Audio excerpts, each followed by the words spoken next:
Hello, everyone, and welcome to a new PHATcast. It has been a while since I wanted to do one of these. The original intention was to do a PHATcast every so often.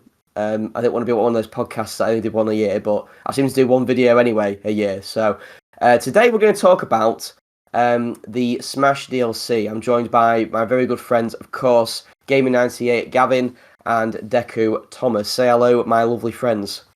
You're waiting. Hello. That's all you need. That's all you need. But yeah, we're going to talk about the Smash DLC. I also want to talk about not just Ultimate's DLC, but also Smash 4's DLC and kind of how it was implemented into. Because I feel like Ultimate actually improved in the way they did DLC compared to Smash 4, which I think Nintendo was still like sort of learning what to do with that sort of thing. But we'll talk about each character and who we were most excited for if they got in at all. Mine didn't. I'll say right now. I'm very disappointed. Yeah, that sucks. It's how it goes sometimes. But yeah, I mean, overall, guys, what were your opinions on the Fighters Pass in general? Like both of them, I guess. Like overall, were you satisfied with the DLC characters that we got? I guess we'll start with you, Gavin. Yes, absolutely. I think there were some really awesome characters in the Smash Ultimate Fighters Pass. Like I got my most wanted character. That's how you know I was satisfied.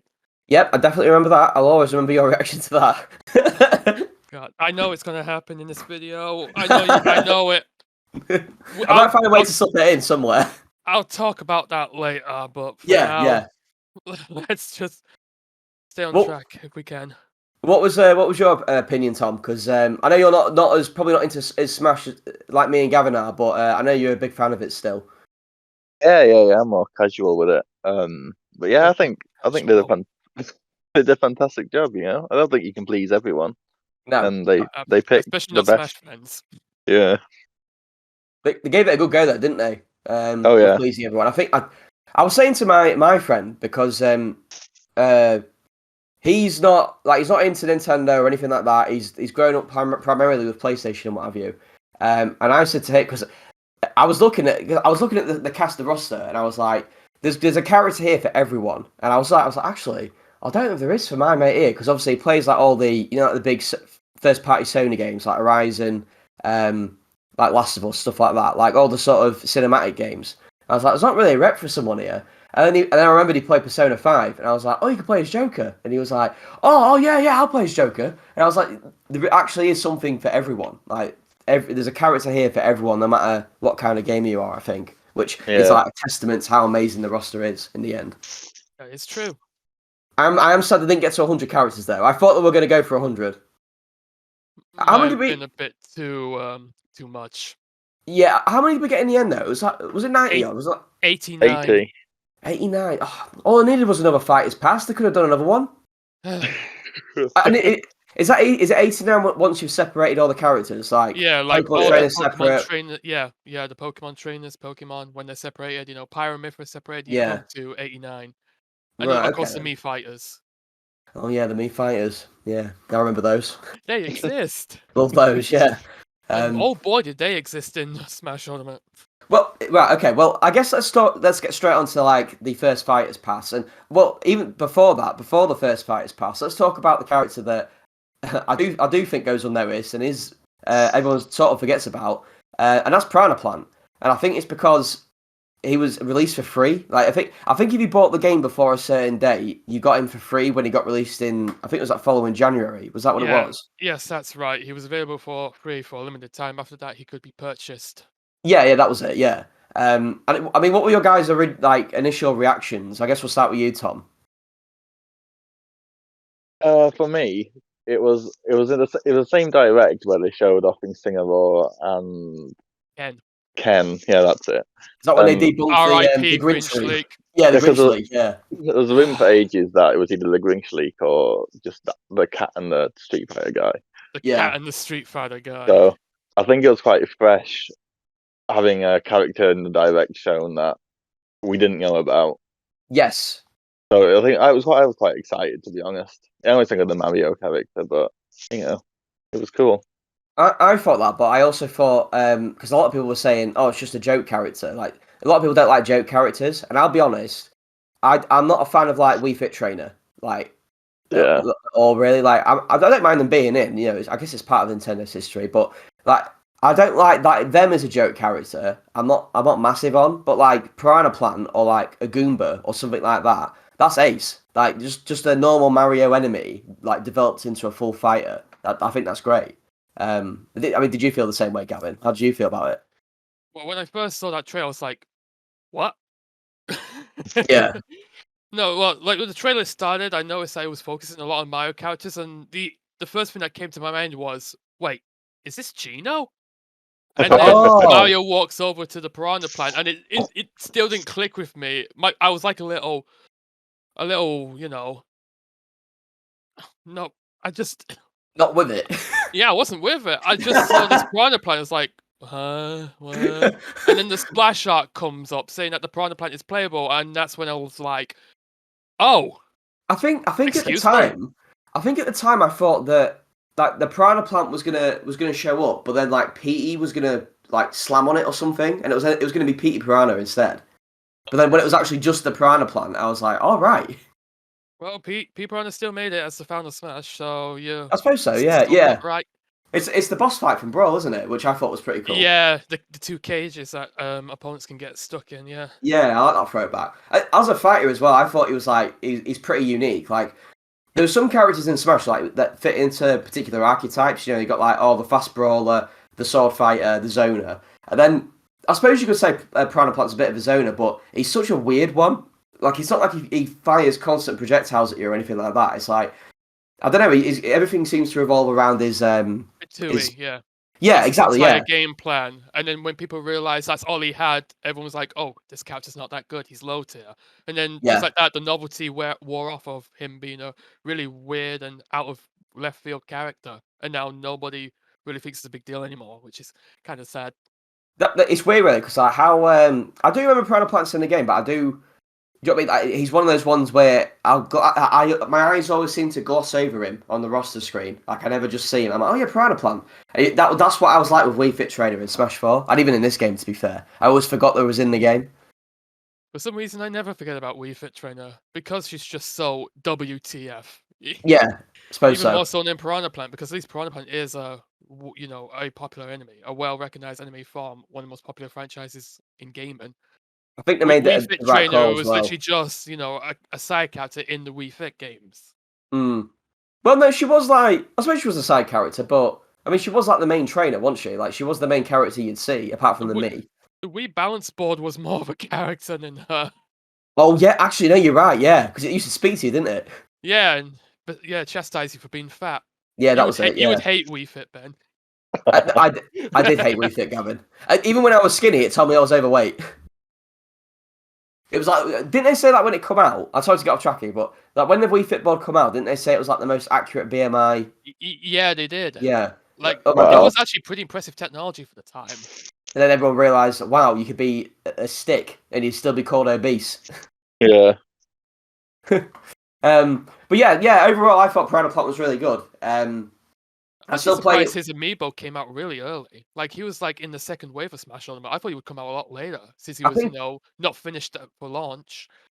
I think he might have been like one of the, because he was. I think he must have been planned before the game came out, and then was sort of like, maybe we won't finish it on time, or maybe we'll just push it back and make it incentive for people to get the game early. Most likely because there is a Palutena's guidance on him, even though none of the other DLC characters have those kind of conversations. Oh, I didn't realise that. Okay. Yeah, that must have been the case then. I mean, quickly, before we move on to anything else, I mean, obviously, when you guys saw Ken and Incineroar, and obviously the Grinch leak was debunked, how did you feel? Because I think, was the Grinch leak that said that Isaac was going to be in there? Yeah. Yeah, obviously when I saw Incineroar, I was like, oh no. Realize most people's hopes and dreams. Yeah, chorus kids. I'd say SBO cried over the chorus kids. Yeah, maybe next time. Well, I think he's already said, hasn't he, that he wants. Well, he said that Sakurai said that he doesn't think that the roster size of this game can be matched in future games in the series. Oh yeah, certainly not. Yeah, I think that's what he said. Getting every character back, though, that's going to be the real challenge. I just don't think it's possible. I know this time What's that? Sorry, Tom. I say it's going to be a legal nightmare to do that. I think it already was this time because I know that they have to get back Cloud. That should tell you. Yeah, no, but they said that I think Sakurai said early on. He said that Square were being they weren't like being that responsive, so Cloud almost didn't make it back in at launch. Which is weird, really, because obviously we'll talk about it in a minute. But Square got quite a few DLC characters, so but Square were a little less stingy this time, just a little. Yeah, but once we actually got to the I guess we'll get there in a minute. So let's move on quickly to the actual first fighter of the Fighters Pass, and that's Joker, and he was revealed at the Game Awards of all places. That was the first time I realised that, oh my god, stuff actually gets revealed at the Game Awards, like substantial stuff, not just monster motocross dirt bike racing the for the Game Switch. Awards finally means something. Yeah. Underneath all those adverts, there's always some gold. But yeah, I mean, I don't have any affiliation to Persona, so when I saw it, I was just sort of like, it was a weird character to start the Fighters Pass off with, I will say. Like, I know a lot of people really liked him, and I thought it was a cool addition, but I was obviously like, it's like Persona, really? That's not a series I would have thought would have got in first. Do you know what I mean? Mm-hmm. Yeah. I mean, is that kind of what you thought as well, Tom? Yeah, I mean, wasn't he revealed like a day before Smash came out as well? Yeah, it was. Was it a day? Yeah. The day before it come out, it got revealed. Yeah. Yeah. Oh shit! I didn't realize it was that soon. But yeah, I didn't really know much about Persona at all. But I saw everyone else was excited, so I was happy for them. That's because it takes you like 10 years to finish an RPG, Tom. So I haven't beaten Dragon Quest. Who's worse, Tom or Espio, when it comes to finishing RPGs? I mean, Espio couldn't be here because I don't know, but I think that Tom is better than Espio for it because Tom will play more, whereas Espio will Tom will spend like 60 hours on it, like 5 RPGs. Like he'll spend 60 hours each on it, whereas Espio will spend like 1,000 hours on one. And I'd be like, Espio, there's not even 1,000 hours worth of content. I'd be like, yeah, but I was researching every blade of grass. I wanted to see how it moved. It's so typical of him. Which is funny. But yeah, no, I mean, I really want this. Not only Joker, but watching my my housemate play Persona 5, it made me more interested in the character. And to be honest, though, he's still one of my least played DLC characters. I haven't played a lot of Joker at all. Are you guys like that as well, or did you play much of it? I played a lot of Joker when he first came out, but then after that, it just sort of dropped off for me. Yeah. Was it like the day one? Right, we're gonna do loads of dittos, and then you never play him again. Yeah. Sort of, yeah. Yeah. Also, just because I thought he looked cool. He did look cool. I remember just before he come out, there was I think that was it, because I think Joker and the next character who we didn't know, I think their frame data was found in the game file. Joker's frame data was going to be, well, people weren't impressed with it apparently. When it first come about, people were saying like, oh, this looks like shit, he's going to be a shit character. And it ended up being like one of the best characters in the game. It's no surprise really, because he's quick, he's very combo heavy, he has a little projectile. He has a combat mechanic. He has an insane combat, and that's one thing I will say about Piranha Plant, is Piranha Plant is the only DLC character for Ultimate who doesn't have a like core gimmick, I guess. I'd say Byleth is pretty vanilla as well. Yeah, maybe Byleth as well actually. But yeah, no, this is one that like obviously where and this is what I was going to touch on as well, the Smash 4 thing, because in Smash 4, each character, I think, what was there, 3 DLC characters in Smash 4? Or 3? No, there was more than that, wasn't there? There were 7 DLC characters, but 3 of them were cut veterans. So there was only really 4 newcomers in Smash. Yeah, so the 4 newcomers, what was there? There was Ryu, Cloud, Bayo, and... Lucas. No, he was old, mate. Nope. Of course you forget about Corrin. Everybody wants to forget about Corrin, that was it, yeah. So each one of those had like a very centralized thing that they could do that made them good or bad. And Ultimate has that as well, but I think to almost a higher degree. And yeah, I think that started off with Joker. Like, he had the meter. Like, everyone joked about the limit meter that Cloud had in Smash 4, and then they gave him the meter here. But And to be fair, obviously after some updates than that, it got nerfed. Wasn't enough though. Because actually a lot more lenient, I felt, with the nerfs in this game compared to Smash 4. Like Smash 4 nerfs actually really mattered, but in Ultimate, not as much. I feel. I think that's because like obviously that's like a balance topic, but Ultimate from the get go was a pretty balanced game. Yeah. So that when they did nerfs in that, they just tweaked things like really small things. Yeah, I mean, I think they gutted some characters a bit too much. I think, and then I haven't restored them since. But for the most part, I think they've done a good job of it. F in the chat for Wario. No, Wario's fine. Wario's still fine. But I was more thinking of like Pichu and Oliver. Like they got gutted. Back when Pichu was considered the best character in the game, and now Pichu is nowhere near those same heights, even after like 3 years of the game being out. That's something with Joker though, is that like even though he was like winning all the tournaments, there was only one person who was winning stuff with him, and that was for me, MK Leo, was it? Yeah, of course, MK Leo, like the best Ultimate player he's going to be in history, I think, by the time the game's done. But he was winning everything with him, but he was the only one doing it, and that doesn't mean that Joker's a bad character. But I don't think I never thought Joker was as absurd as some people were making him out. I still think he's fine now. I never thought he was the best character in the game. I think he was one of though. But he was obviously because Piranha Plant was shit and you didn't have to pay for him. As soon as Joker come out and you had to pay for him, everyone was like, "This is what you get when you put money into DLC." Privilege. Yep. Yeah, exactly. But I don't think it was that. I don't think it was as like egregious as like Smash 4 Cloud or anything.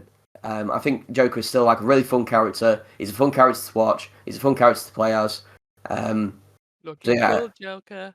Looking cool Joker, and hopefully one day. Please, yeah, you're gonna say it, aren't you? What I was gonna say. Yeah, you can say it, Gavin. Please, Atlas, put Persona 5 onto the Switch. It's weird because they keep putting out surveys. Yeah, they keep putting out surveys of like, would you like Persona games on the Switch? I'm pretty sure that's exactly what one of them said, and obviously, yes, we do. And they were like, but then they come out like not long ago. They brought out Persona 5 Strikers, which is a sequel to the original game on Switch, and then they come out later on and was like, I think they said something like, "Oh, if you want to play a Persona game, you'll have to get another console." So why the fuck are you asking us then? Why don't you put it on the Switch as a cloud game? No, I'd rather not have it then. Shut the fuck up. They already did this with the last character that they released, and I was not happy. So we'll get there though. So yeah, right, Joker. Yeah, Joker, very cool. I actually thought it'd be pretty cool. Actually, I know we're already halfway through, but I'd like to give a rating, a V rating. V1 through V5 for each character. So I guess we'll quickly do Piranha Plant because we skipped him. I'll start off. I'll give him a solid V3. I think he's very middle of the road. How about you, Tom? V4.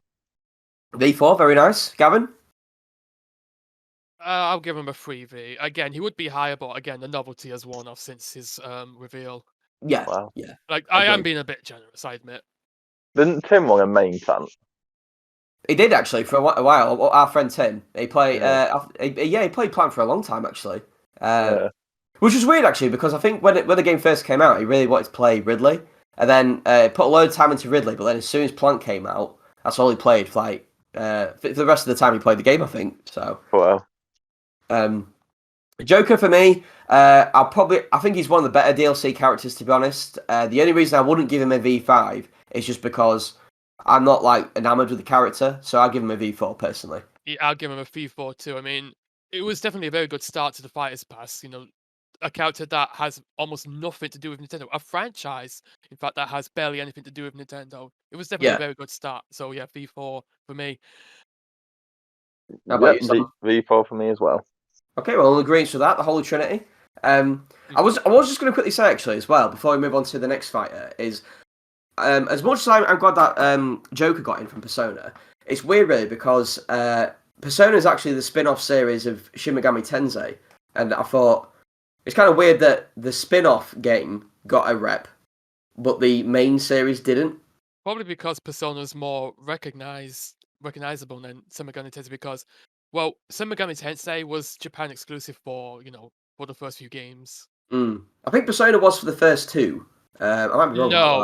No. All the Persona games, like the main ones, did get localized as far as I know. And I also, to be fair as well, I'm playing through Shin Megami Tensei 5 at the moment. That's my first one, but I don't know if it's the same in all the games, but you have like more of a silent protagonist, and I think Joker's a bit silent, but he does have more speech, and he's got like a cool design, hasn't he? So he's actually voiced by the Smash Ultimate.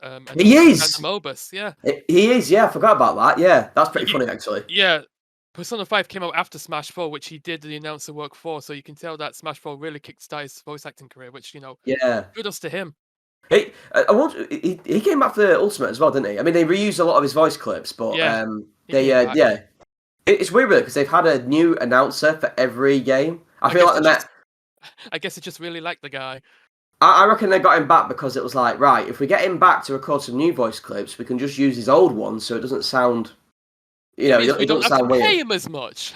Exactly. The cheap option. We all know Nintendo loves reusing voice clips rather than paying voice actors if they can get away with it. Yeah, I mean, we've been playing a lot of Mario Party at the moment, haven't we, Gavin? You'd be going, that one's from Mario Party 7, those lazy bastards.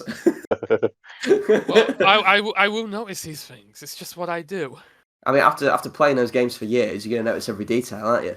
Especially with my tisms. What was the next one after Joker then? I'm drawing a blank now. You forgot. Was it Hero? It was Hero. Was it the second one? Oh my god, okay, right, well, I'm going to start off by saying that Hero for me was probably my second favourite fighter to come out in the DLC. Yeah, Mr. JRPG over here. Well, I love Dragon Quest. Absolutely love it. And I heard that I think Hero got leaked actually. It did. Yeah. So, but it was one of those that was like out. So I sort of like the excitement of seeing him would have been really cool, but it was one of those where I almost glad that I had sort of confirmation beforehand, so I wouldn't be disappointed that he wasn't there. But yeah, no, I thought his reveal trailer was excellent, and then I was thinking, are they only going to use the Dragon Quest XI hero? Because as much as I love Dragon Quest XI, I really do. The hero design is one of my lesser liked hero designs from Dragon Quest. And then they pulled out. It's not as iconic as say Erdrick or 8. No, that's exactly it. And like my first Dragon Quest game was 8, and I love his design. So when all the other heroes come out to help him, I was like, oh my god! And I got confused at first actually because I thought that they were just alternate costumes. Sorry, all the other Dragon Quest protagonists were alternate costumes, not just the 4. So I was really excited, and then when I found out it was only 4 of them, I was a bit less excited, but I was glad that 8 was there anyway because I love him. Yeah. So, and it was also one of the most unique fighters as well, I think I'd say. But oh boy, are we gonna open that can of worms? I mean, I'm glad those days are behind us, but it caused quite the controversy in the competitive scene. It did, yeah. Before we move on to that, though, oh no. I don't want to skip over your guys' reactions as well. I know you're not as massive into Dragon Quest as I am, but I mean, what did you guys think? We'll start with you, Gavin. Well, me personally, I've never played a Dragon Quest game in my life. Well, right now, but I think Dragon Quest absolutely deserves to be in Smash Brothers because if you don't know, Dragon Quest is massive in Japan. It's not just, a massive series. It's practically a pop culture phenomenon over there. It modernized the modern JRPG. It is the video game series over there. Dragon Quest 3 in particular was a massive deal when it first came out in Japan, and I mean massive. It was pretty much the biggest game at the time. Well, that was it, because when the rumour was going around, or the leak was going around that Hero was going to be in the game, people either thought it was going to be... they didn't actually think it was going to be Hero, they thought it was going to be Erdrick, who is the protagonist of the third game. Obviously, it was Hero in the end, but yeah, like Gavin said, Dragon Quest 3 was such a massive deal in Japan when it first came out. Yeah. It sold like 1 million copies in one day. It was the fastest selling game ever up to that point. That's where the I think it's the urban legend that video games in Japan had to be sold on Fridays after that because when people bunked off. Yeah, I actually did hear about that. Like a lot of people were like calling in sick just so they could play Dragon Quest 3. I mean, I've booked time off work before to play games. I don't think I've ever called in sick though. So. But, you just honest as no, I just want to play this video game for the rest of the day rather than actually go about my day. I did that for Metro Dread. I did that for Metro Dread this year. I said I booked the time off, and then everyone at work was like, "Oh, are you going away or something?" And I was like, "No, Metro Dread's coming out." And I didn't know what it was, and I was like, "Let me show you." And just adding on to what I said, the fact that there's multiple character skins, like you've got multiple heroes, that's just great fan service for any Dragon Quest fan, really. And I think it's the only right way you can do a Dragon Quest character in Smash. I do wish there were more costumes. Like the Dragon Quest V hero would have been quite nice. I'm surprised that the Dragon Quest V hero didn't get picked for one of the costumes, actually, because he's one of the most iconic and loved ones from the series.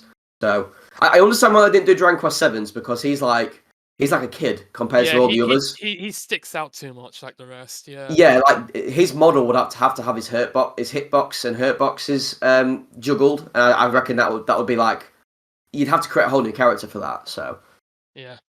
But what did you think, Tom, to the Dragon Quest rep? When it was revealed, I hadn't touched the Dragon Quest game at all. I thought it was really cool, and I thought it was a cool character. But the reason I bought Dragon Quest 11, is it, on the Switch? Yeah. Was because Hero was introduced to Smash, and it was really fun. That's ace. Sorry. No, you carry on, mate. I was saying the music they picked in the stage, I thought was quite decent as well with this DLC pick. It's just too bad they use the midis, but then again, that's one of the things that I because I will say that I like Dragon Quest music in the game, but outside of it, I will say it's not really music I go to be honest. And here's something that's actually quite funny. I actually recognize some of the music that they put in Smash because they used it for Fortune Street on the Wii. Oh yeah, I forgot about that. The Dragon Quest Mario crossover. Yeah, the Monopoly game with the stock market. There are some good songs in Dragon Quest, but did we play that at yours, Gavin? Yeah, we played a couple of times. Although we played on the easy ones because when you add the stocks, and it does get quite complicated. I was a bit disappointed with the music just because, like, if there was more of it, then I think I would have been fine. But it was just Square being Square Enix. Wasn't that the composer though? I mean, I know he passed away recently, which is sad, but wasn't he like very stingy? He was, yeah. I know he was a controversial figure in Japan. He was I can't remember what it was, but he copyrighted the music, and then he didn't like letting people hear the symphonic versions of the songs because then he thought that it would mean that people wouldn't pay to come see the concerts of the symphonic songs. That is so dumb. It's stupid. It's copyright law, am I right? Well, it's weird because I don't know if you guys know about Dragon Quest 8, but in Japan, the PS2 original had synthesized songs in it. Because they wanted to do a big push to get it noticed in the West, so the international release of Dragon Quest 8 has voice acting and it has the symphonic music for the game. Did it work? I actually heard Dragon Quest 8 did very well in the West. Yeah, it was obviously the best-selling Dragon Quest game that until 11. So, until 9, I think, actually. 9 did really well. 9, I remember, actually. 9 got, like, a really big marketing push from Nintendo, so it actually did sell very well. Like, it's one of the few Dragon Quest games that aren't going to cost you, like, 2 billion quid to get.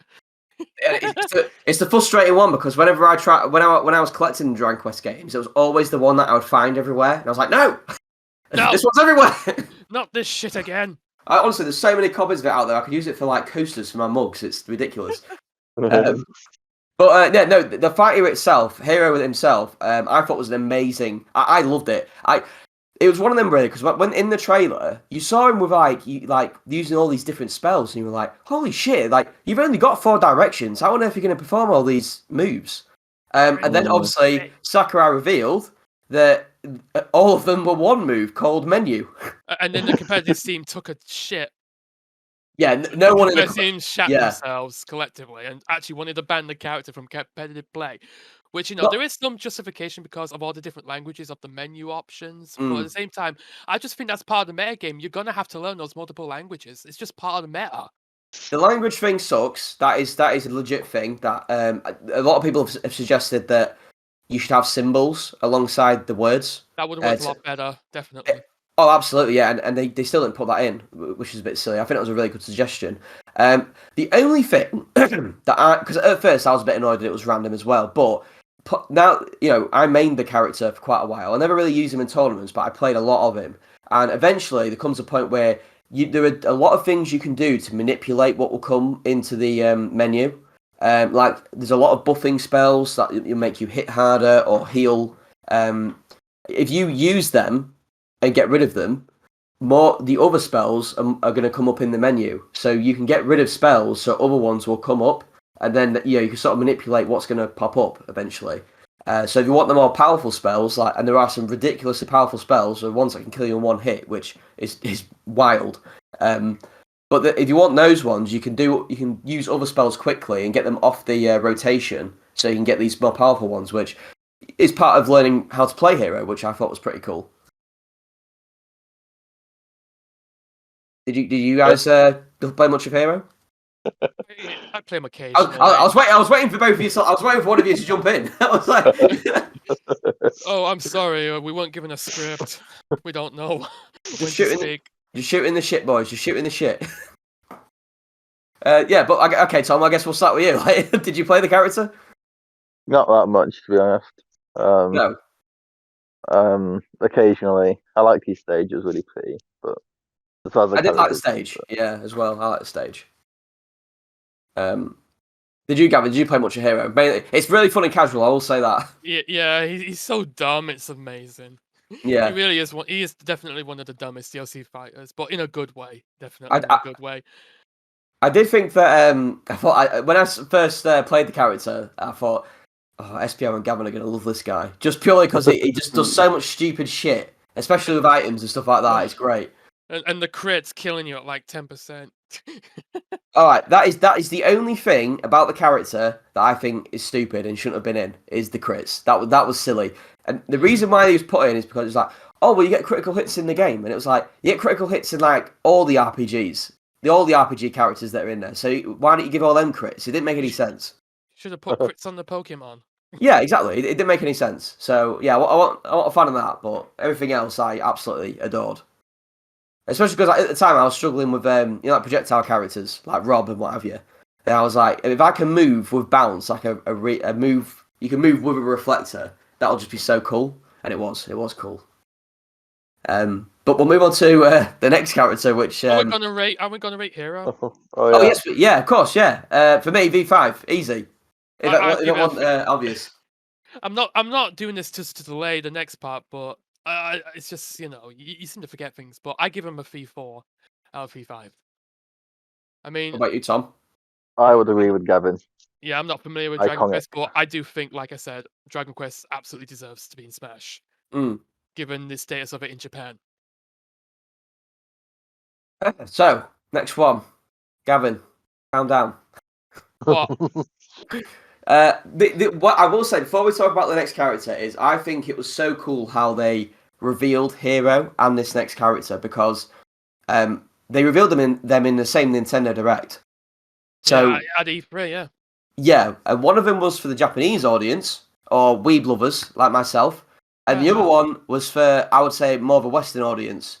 And Gavin, do you want to take it away? Because I think it's only right that you talk about this character first. Is that a Jiggy? Was that Jiggy? Was that Jiggy? Huh? Oh my god! Oh my god! Oh! Oh! Is it? Is that them? Oh my god! Banjo Kazooie! It's not Jiggy! Okay, yes. Banjo and Kazooie. They're here.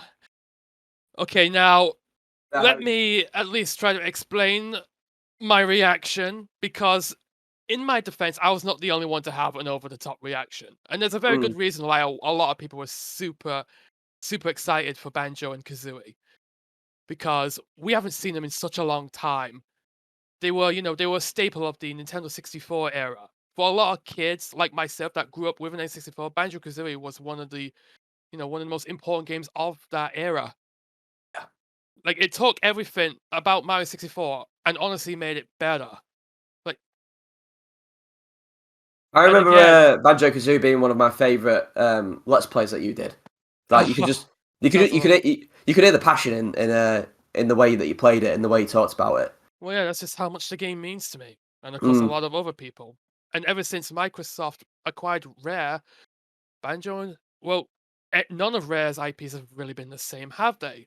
And we were just clamoring for them. Like, I know there's the argument that, they're not relevant because they're from a dormant, dead franchise, but no, this is very important to people. And I really do think that when Phil Spencer made that tweet right after the Smash ballot was released, suddenly their popularity just exploded, and it was like a big rally. Yeah. It was like a big rallying cry, and suddenly people realized, wait, this actually might be possible now. We cannot miss this chance, and they took that opportunity. I forgot how that Phil Spencer put out that tweet Yeah, about. yeah, like I said, it had a massive impact, and I think that is why we got them. Because apparently they were like the runner-up on the Smash ballot behind Sora, which again, a massive deal, which really is, it really shows just how important these characters are to a lot of people, a lot of Nintendo fans. And now they're back with us, they're back where they belong, and it's just so unbelievable. It's It was magic, incredible. wasn't it? It was magical. Yeah. It was. I legit teared up after that reveal. I teared up because I watched a load of reactions, and obviously there was a load of happy people and what have you. And one of my favorite reactions there was everything that Grant Kirkhope was saying afterwards. Oh, Grant, if you're watching this, I love you, man. You shaped my childhood, man. I love your music. Well, he got to do the because he did an interview about how he actually got to do the music for the I think was it the K Rool rearrangement. No, it was Spiral Mountain. Spiral Mountain, that was it. Yeah. But yeah, they actually, because he said like Nintendo. I think they contacted him or it was like, I know a guy who knows a guy, and then they eventually got through to Grant. It was somebody at Ubisoft because Grant Kirkhope worked on Mario plus Rabbids. That was it. Yeah. So yeah, a guy at Ubisoft, basically asked Grant if he could pass his details on to Nintendo, and then sometime later, Nintendo got in contact with him about Banjo being in Smash. Like he knew for months before anyone else. Yeah. Even though he was trying to tell people, don't hold your breath, and it turns out he knew all along, the sly bastard. I remember my initial reaction to Banjo was, I think I literally just went, motherfucker. Like, I remember I was walking to work because I couldn't watch, I think I watched most of the direct review, guys, but I couldn't watch the whole thing, so I had to leave for work, and I was watching it on my phone as I was walking to work, and it was absolutely pissing it down with rain. So I was like, hood up. I was trying to keep it under my jacket so I could like watch it. And I was still trying to look where I was going though.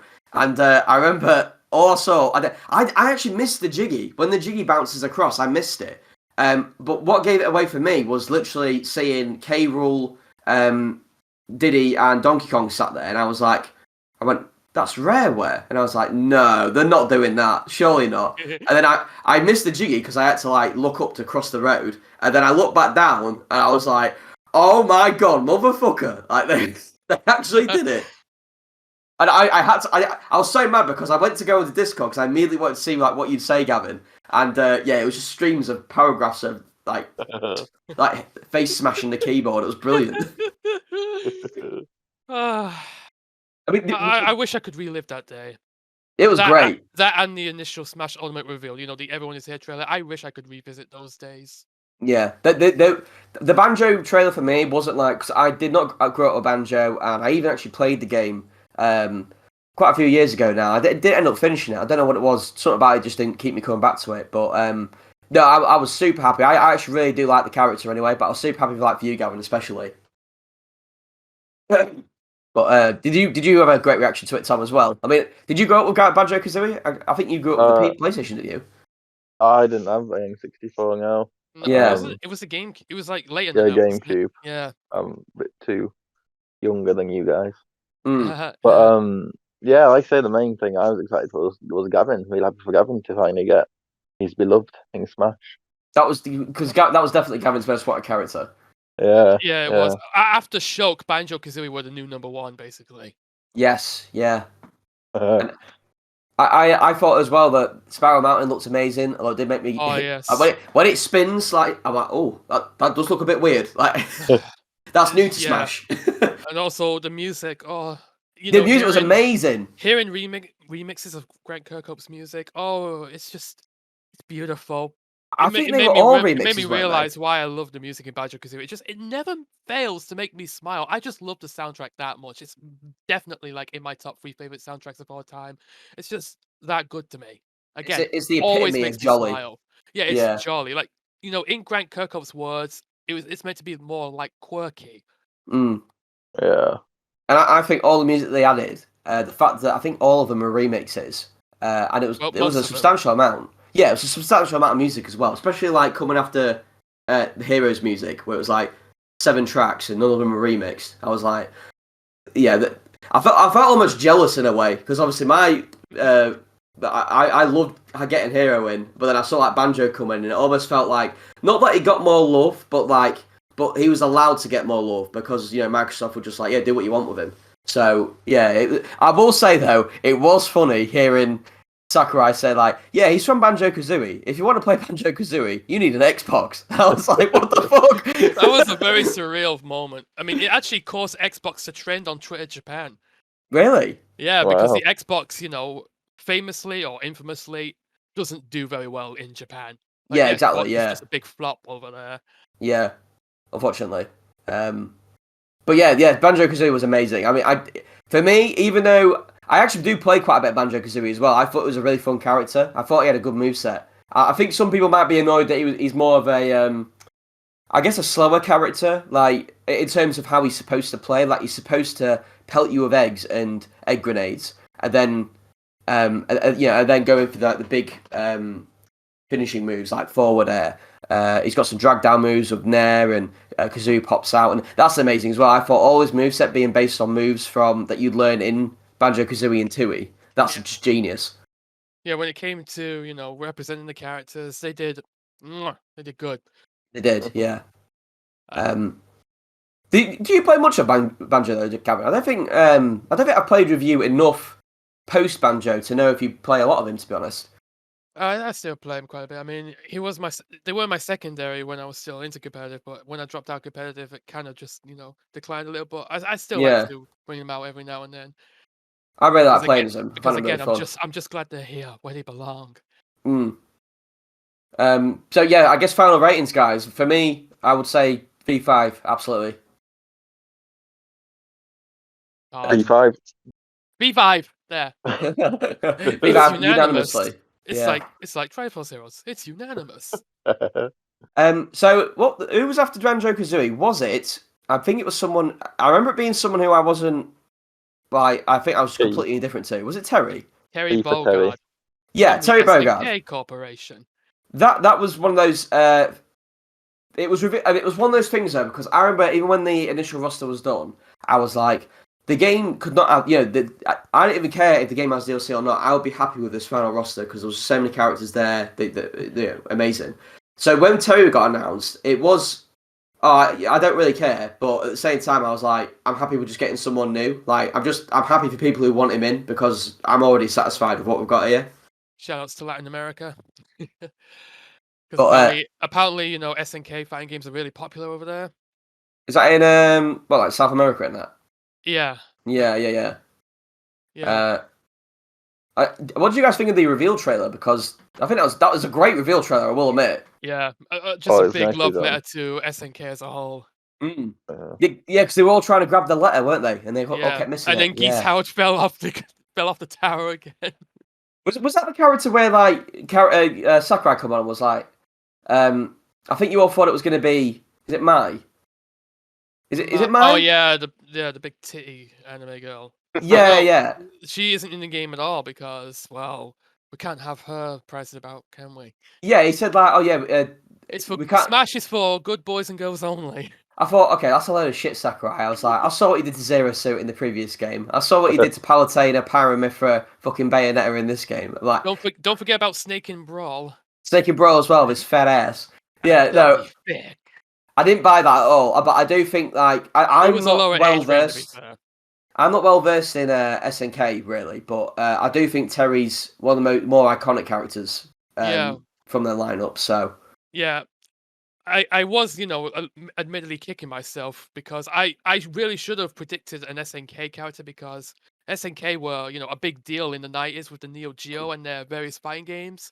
And when you think about SNK, you think Terry Bogard. And when you think Terry Bogard, you think Fatal Fury. It makes sense for him to be in Smash.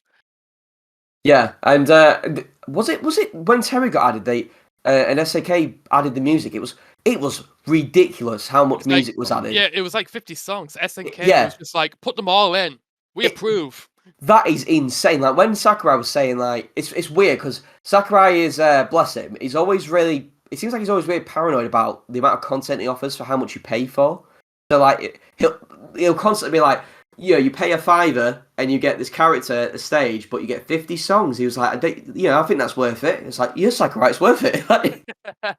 Yeah, 50 songs. That's more than some of the actual Nintendo series that's in there. That was crazy. Oh, yeah. Well, some of them are really good. Well, to be fair, it's from multiple SNK franchises, not just Fatal Fury. Like you got stuff from like Metal Slug and Samurai Showdown from there. Like it's just a variety of SNK music. Just like you said, a love letter to SNK. Yeah. And I did like his stage. Obviously, again, it's great for casual play, but it's really satisfying, especially one-on-one play on that stage, because the screen like slows down when the force field smashes, and it's dead satisfying. Yeah, like Terry as a whole is just a very satisfying character. He's honestly one of the most fun DLC fights in Ornament for me personally. I love playing as Terry. Like, he's just a lot of fun, and he's just so over the top and hilarious. I love. He is, yeah, he is, yeah. Are you okay? He's very charismatic. Buster Wolf!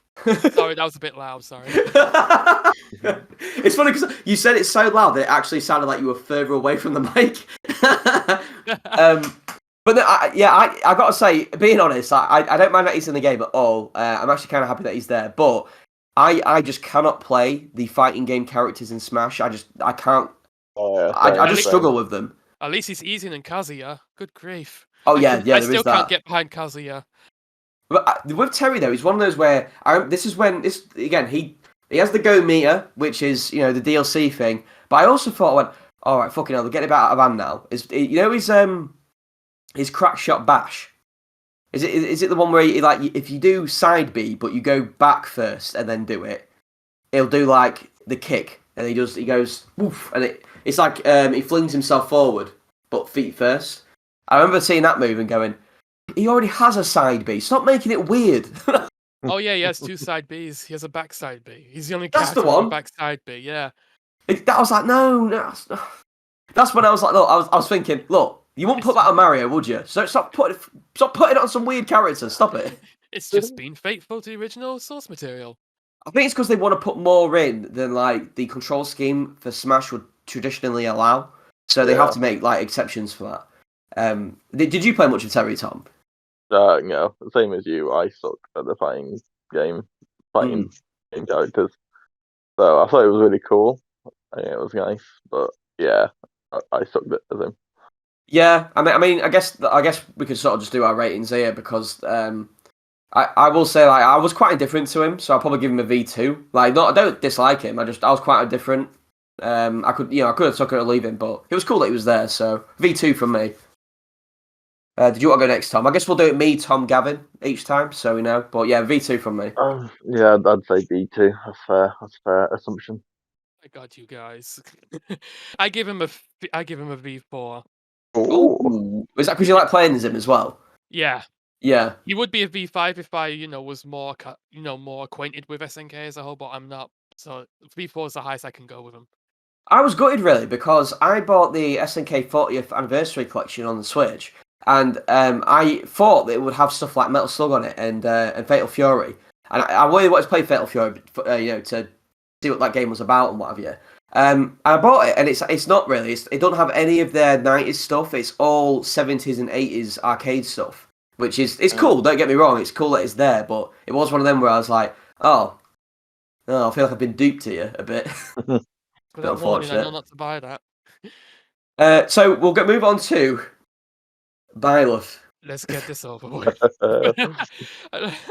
Now, the joke was for years, because the joke started with, I think it might have been with Corrin actually. It was like, how the fuck is there another Fire Emblem character in this game? I no one give a fuck about Corrin. Like, as someone who does like Fire Emblem Fates, Corrin sucks. It's such a shit character. It's so overly serious, and he's not cool like Chrom. He's just shit.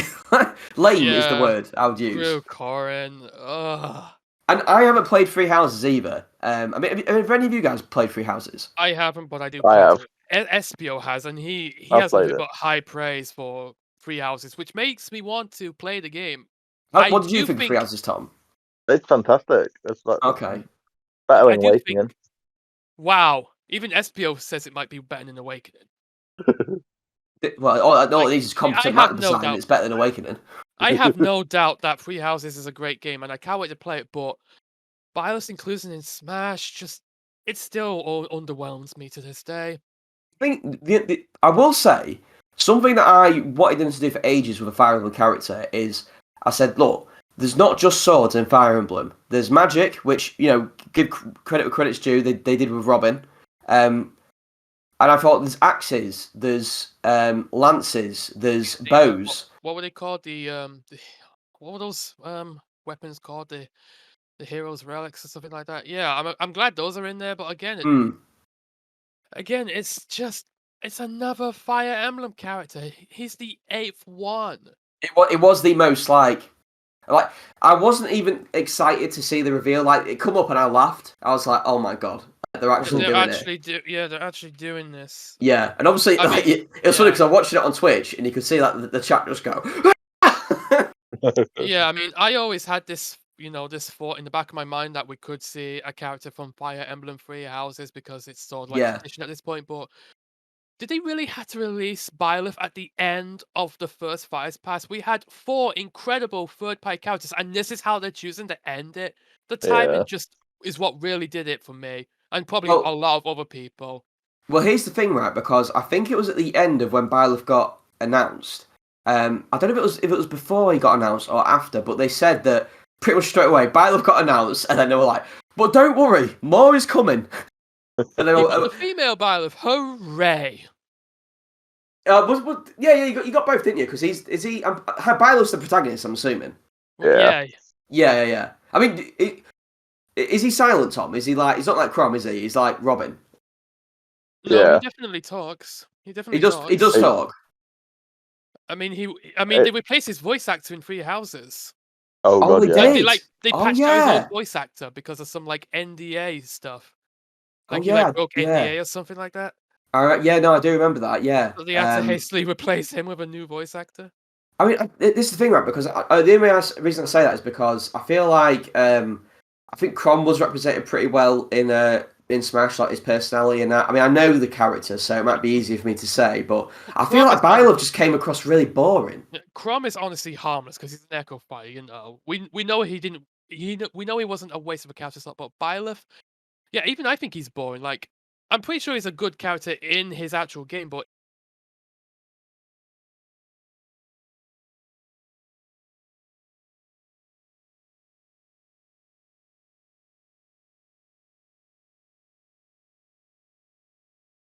in Smash.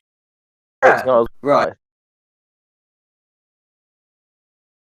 Okay. I mean, I do give credit where credit is due. Yeah, they tried to make him the most different of the characters. He's more of a slow, hard-hitting character, but I'm not just a fan of slow sword fighters in general. Anyway, like it just doesn't feel as satisfying. Like at least Ike, Ike is still fun to play because he's just funny forward smash.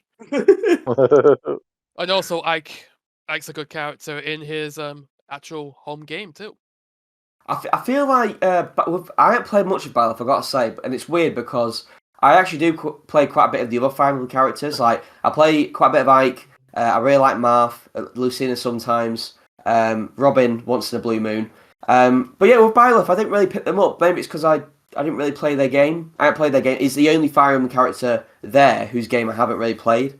I'm not too sure what it was. Apart from Ike as well. But Ike's been around since Brawl, so I'm more attached to the character. Yeah, good luck with Path Radiance, mate. Yeah, we all know you've got a copy, Gavin. No need to brag. I'm not bragging. I'm just telling you that you will not disappoint. You will not be disappointed because Path Radiance is a legit, very good game. Oh, good. It's worth the price tag then. No. It's worth selling your house for. But yeah, no, I guess like overall, let's not spend too much time on Byleth. I will say though, obviously they added a few more tracks to Fire Emblem, didn't they, for the Free Houses soundtrack? Yeah. They added some Free Houses songs and of course the Free Houses stage. I liked his stage as well. I didn't mind the monastery. I thought that was pretty cool. It's a bit weird that we're actually, everyone complains we have too many Fire Emblem fights, but I don't think we have enough Fire Emblem stages. Like we should have No, got we something. don't. We should have got something based on the Tellius games, I think. Yeah. Or maybe even something from like way back, like in the earliest days of Fire Emblem. We got nothing like we just got a generic castle, a generic Colosseum. We got the Arena Ferox from Awakening. We got the monastery from Free Houses, and that's it. Yeah. Only two of those really have a big bit of personality, I think. Yeah. Because they actually come from a specific game and not just a generic location. What was that, Tom? The castle stage from Roll's good. Well, yeah, I like it, but again, it's a bit general though, isn't it? It's not specific to one game. Yeah, that's exactly the point I was trying to make. I do remember they had to patch the monastery though, because I think it was on the FD. They had to, the Omega variant of the stage. The ceiling was actually lower than the rest of the Omega stages, so they had to patch it to make it in line with all the others. Because people were playing it and then like dying at 80 off the top and being like, "What the fuck? What's going on?" Also, just one last thing on Byleth, I will say is they've actually buffed the character as well, so he's actually really quite good in competitive now. Again, MK Leo is the one winning everything with him. MK Leo can make any character look top tier. For me, Byleth is not anything near that. He with his new upbeat, with the way he can use it now and how much more easily it can connect with things, I do think he is not one of the best characters in the game, but definitely, he's a good character. On the watch out for. Yeah, exactly. Yeah, but MK Leo is just silly. So MK Leo is a god, like I said.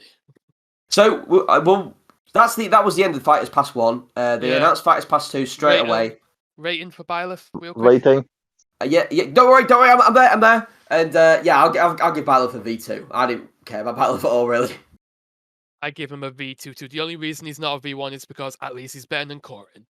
Yeah, V1s I know they give to characters that I outright disliked. And I don't think I disliked any really of the DLC fighters. Yeah, for me personally, Byleth was the only misstep in Ultimate's DLC. Yeah. The only true misstep, because all the other characters I think are at least okay. He was the only character where it was announced. Oh no, there was another character actually I'll talk about soon. Where it was announced and I was just like, I just thought it was a bit boring. That's all. I gave Terry a V2, but that's because I was indifferent. I wasn't bored by Terry's inclusion. But with Byleth, I was bored by Byleth. I'll say that. What do you think, Tom? Sorry.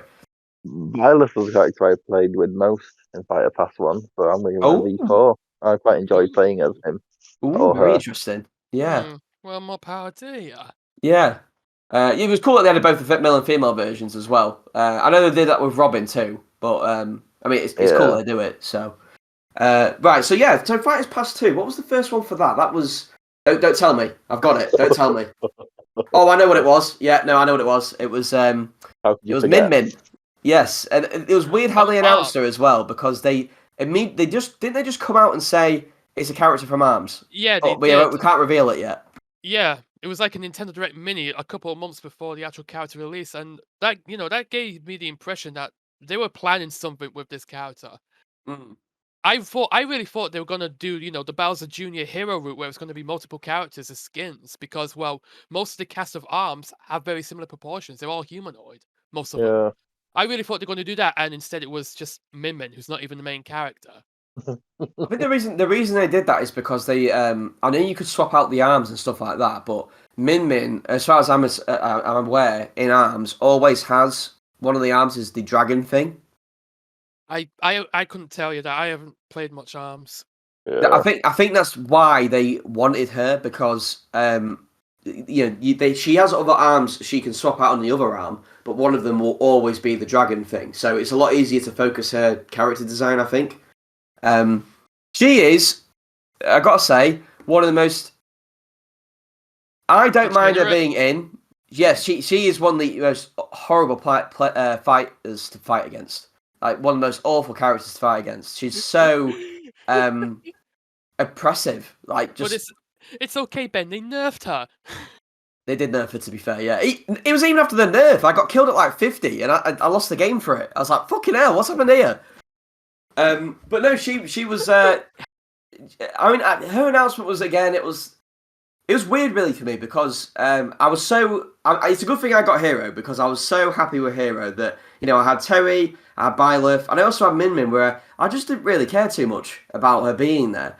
And she's also a character. I didn't play much of Terry. I didn't play much of Byleth. I didn't play much of Min Min either. I think I gave her like a go and was like, "This is weird," because all her moves are the same essentially. Like all her moves are like smash attacks, except instead of doing side special, you charge up the side special. It's weird. I don't know. I find it a bit strange.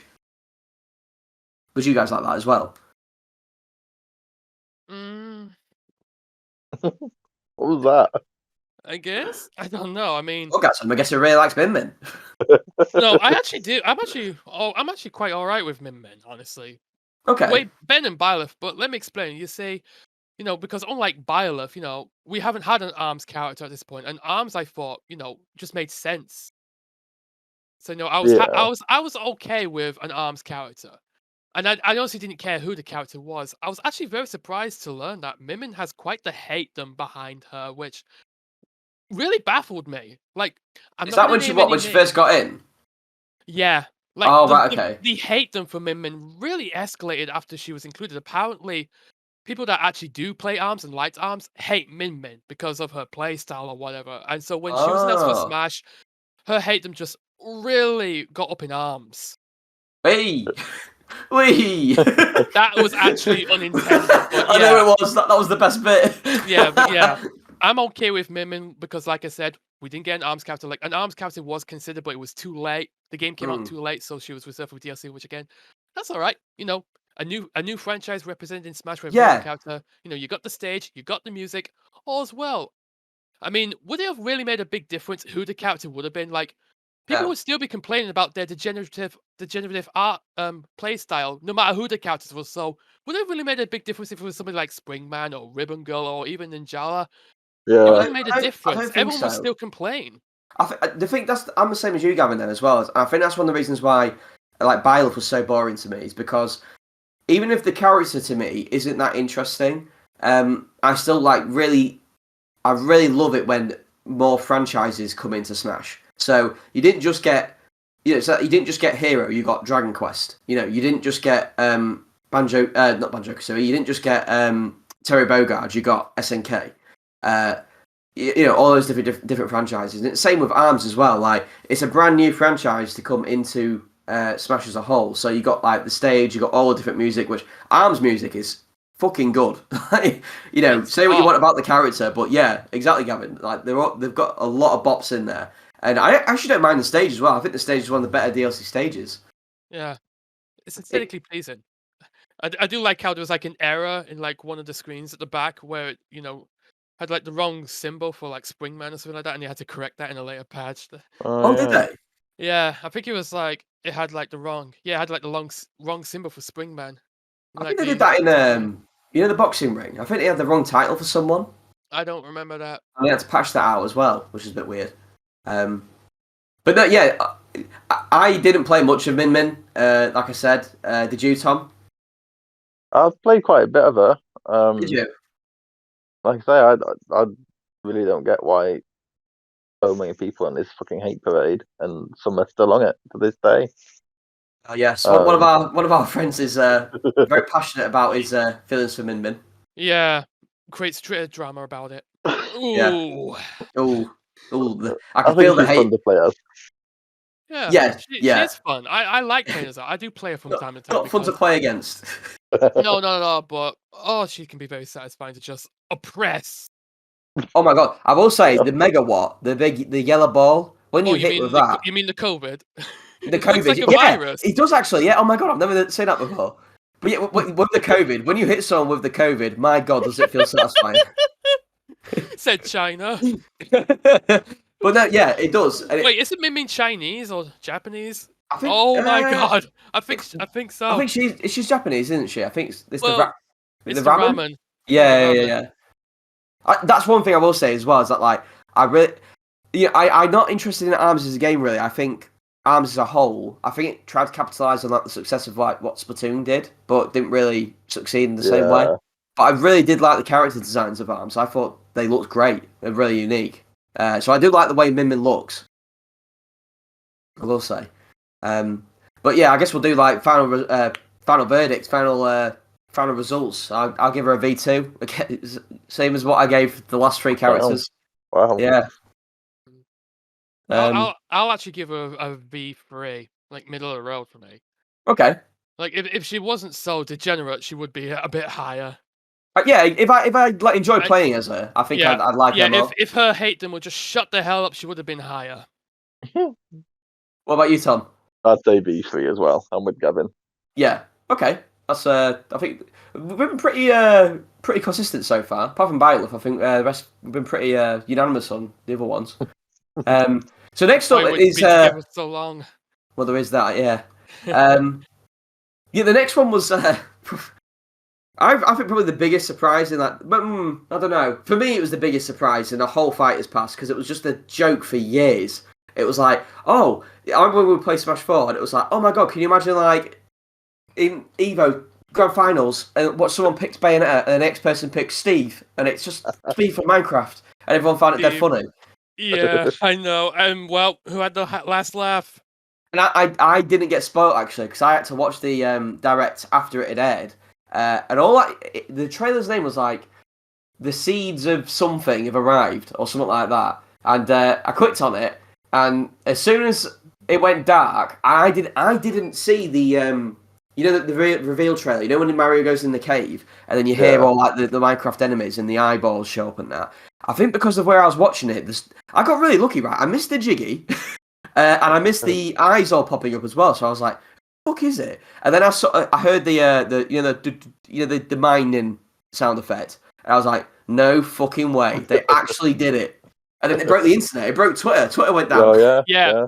Twitter actually went down, which just to remind you, only ever happened one other time before Steve's reveal, and that was when Michael Jackson died. Which basically means that Minecraft is officially as big as Michael Jackson.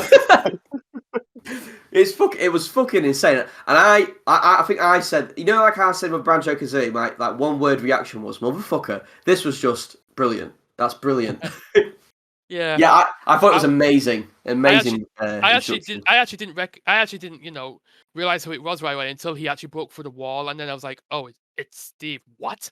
Because I didn't hear the sounds. Like I actually wasn't too familiar with Minecraft at the time, but I was actually with Espio at the time in a voice call, and he was getting all giddy when he saw like all the eyes in the background and the noises that the mobs were making, and he was just getting all giddy. I was like, "What's so funny? Who is it, Espio?" And he just wait for the whole thing to play out, and I was like, "Oh my god." That's the best bit, is that SPO didn't even say anything. It was just like, I want to hear what Gavin's going to say about this. Yeah, I was, in the same boat as a lot of people. Steve is a meme choice. He's never going to get in, and here he is. I thought that as well. I thought, well, no, to be honest, like when they added Shovel Knight as an assist trophy and stuff like that, I thought that, well, to be honest, after Banjo got added, I thought it might be a possibility just because I was like, okay, they've worked with Microsoft on Banjo Kazooie, haven't they? So, and they put indie characters like Shovel Knight in as assist trophies. Minecraft will I know it's not indie anymore, but it would be the biggest representation of an indie developer. Of course. So I wasn't surprised really. I was just like, they actually did it. Do you know what I mean? Like the idea that everyone's had for ages, they actually went and did it. Yeah. In hindsight, I actually think Minecraft deserves it because it's the biggest game of all time at the moment. Yeah.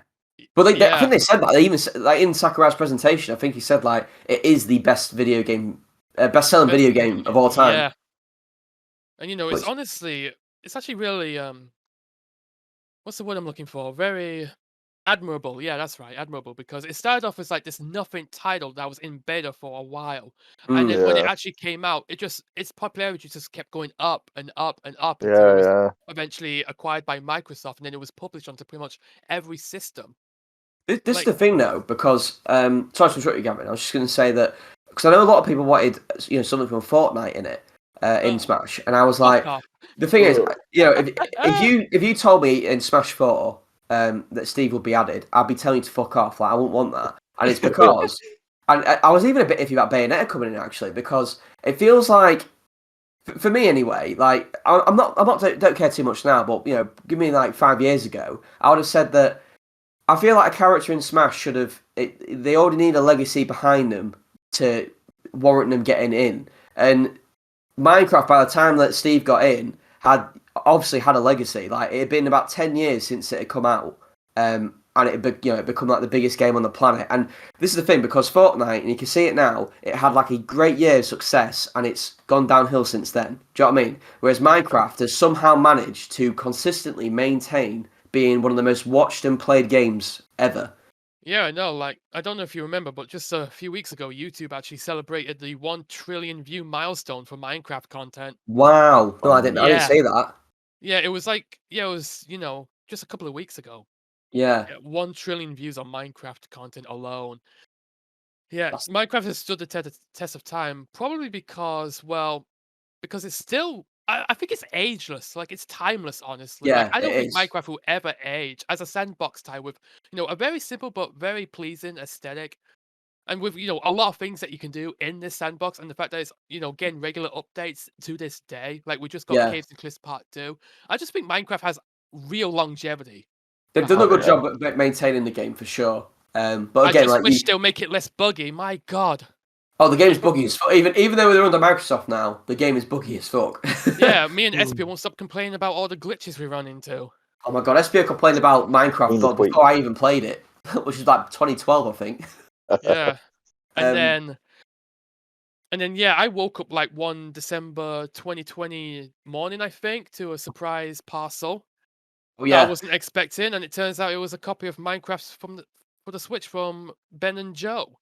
I was like, I think because obviously I know what me and you are very similar how we play games, Gavin. Is sometimes when we get them, we don't play them straight away because we're already planning to play other stuff first. And I know you were putting off Minecraft for a while, and then me and Joe were just like, just come on it with us, and I guarantee you'll love it. And I'll look at you, you love it. Yeah, I love it. I mean, I do wish it could have been a bit better because again, it's very janky and glitchy, but I just love all the stuff you can do. Like, I think they incorporated that really well into the game as well. Like the fact that they had to go through every stage and like rework the way the platforms worked and stuff like that to accommodate Steve in those blocks was insane. Yeah. Yeah. That might actually be like the most work they did for a DLC character because of that. That is putting in the effort. That is. Yeah. But I will say though, for being essentially one of the most accessible characters in terms of recognizability, I think Steve is one of the harder characters to play in the game. I think he's the hardest, period. Yeah, definitely. Because not only have you got the mining, but you've also, again, you've got the blocks, you've got the materials. It's resource management. Yeah, it's resource management. Like, it's robbing, but taken to the extreme. Yeah. Yeah, absolutely. It's weird because like when I first played Steve, I really liked him. It's weird because I find like the fighting game characters hard characters to play and stuff like that. But with Steve, I didn't really get put off by it. Like I think it's because he's so unique. He's one of the most unique characters in the game. He's one of those ones where before I was saying about Piranha Plant, where some characters are sword fighters, some characters are zoners. What the fuck is Steve? What the fuck is Steve? But yeah, he's got like his blocks and his minecart that you could probably say is a bit of a zoner like, but he's got a sword, he's got an axe, he builds stuff, he's got TNT, he's got a flint and tinder. What the fuck is he? And he's also got the alternate costumes as well. Like you got the you can be a zombie and an Enderman. Like they actually shrunk down the Enderman's limbs to make him a playable skin. That's actually kind of funny and cute in a way. I will say, he's like Ender Boy. The Enderman one is the only one where I'm like, that looks fucking weird. Just because it's the only one that doesn't look how it does in Minecraft. I'm glad they did it, but I wouldn't be opposed to them just putting in like a villager instead, just so it would look like more consistent. Yeah. Wasn't there evidence? Give me the emeralds. What was that, Tom? Wasn't there evidence that like talks for Steve and Smash dated back to like when Smash 4 was being developed? Yeah, Like was the it like initial 2015 or proposal. something? Yeah, actually, Yeah. like one of the people that who worked at Mojang or used to work for Mojang, stated that it took about 5 years just to negotiate Steve for Smash. Like, what were they Crazy. doing in that 5 years just to get a simple block man into Smash Brothers? You know what? They probably don't want to say it, but I think, like Square, I think Nintendo was notoriously slow at getting stuff like that done. So I reckon. I don't think so. I don't think so because it didn't take them long to get Banjo and Kazooie. Well, there is that. That's true. Yeah, but I just think it's because there was a lot of back and forth because it's not just Nintendo and Mojang, but it's also Microsoft. yeah, you've got the middleman, haven't you? Really? Yeah. I mean, one thing I will say that was a bit disappointing about Steve, and I'll let you talk about him in a minute, Tom, because we haven't really let you do your bit yet. But I will say that I haven't played many of the Minecraft spin-off games, so the music to me just didn't really, it wasn't really anything for me. And it's one of them because I know they said that they couldn't really use actual Minecraft music, not only because the licensing for that is a whole kettle of fish, but a lot of it wouldn't suit Smash. Environmental noises says hi. yeah, I could kind of agree. Yeah, for Ultimate especially as well, they wanted to make every song like upbeat and really action packed. So I could sort of understand it, but it just comes as a consequence of the music for me not really being like, oh yeah, I associate Minecraft with that. It just sounded kind of weird. Yeah. Yeah, It certainly. doesn't sound like Minecraft. Like, I don't even know what any of those songs come from. Apparently they come No. from like dungeons. Yeah, I think there's Minecraft Dungeons. I think there's Minecraft Story Mode in there as well. I don't think so. I don't think so. They did add quite a few though. I will say. I think they added like 10 or something. Isn't some of the music like from Minecraft minigames? Oh, it might be like the flying mini game and stuff like that. Yeah, Oh, they're possibly. shit. I don't. They're not I haven't great. played any of those mini games. They're not great, Gavin. So don't worry. They just don't sound very Minecrafty to me like those remixes. So they just feel out of place. Like it's just more. It's just A more little extra, I weird. think. Yeah. Yeah.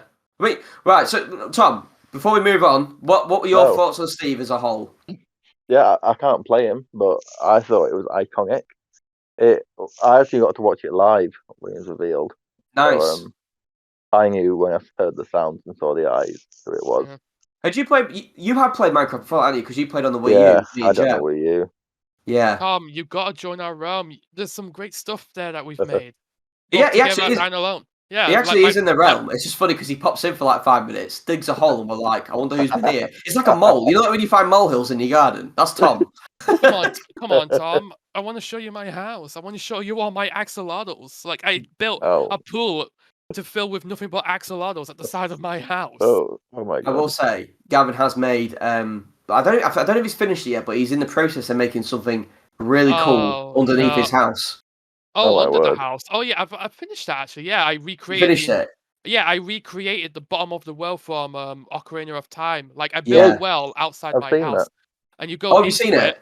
and it's the bottom of the well from Ocarina of Time. It's cool. I need to see the full thing. Finished. Yeah, well, it's finished. It's pretty much finished. Only problem is the paintings keep falling off the walls. Why do they keep falling off? I don't know because Minecraft's shit. Well, there is that, yeah. Wow, V1. Like, that's what I mean when I say Minecraft is really buggy because paintings will not stop falling off the walls and despawning. My sheep will not stop despawning. Like I want to do pixel art, but the sheep outside the castle, because they're all separated by color, they keep disappearing, and I had to breed more. It's a pain in the ass. Wow. I haven't played since the Cliffs and Caves update came in, so I still really to experience cool. that. You're missing out. It's really cool. Some of those caves can go forever. When you and SPONX play, I'll probably hop on with you. So yeah, that'll be a weekend. Yeah. So start with Steve. Next up was, remind me, Gavin. I've completely lost it. What rating? What rating we're giving him? Oh, I'll give him a V5. Definitely. I give him a V4. V4. V4. Cool. Yeah, I think that's pretty spot on. But yeah, who's the next one, Gavin? Just let me know because I've lost it. Zango. Is it? I thought. Hang on. It's. I was gonna say that Steve came out in the summer. There's no way that.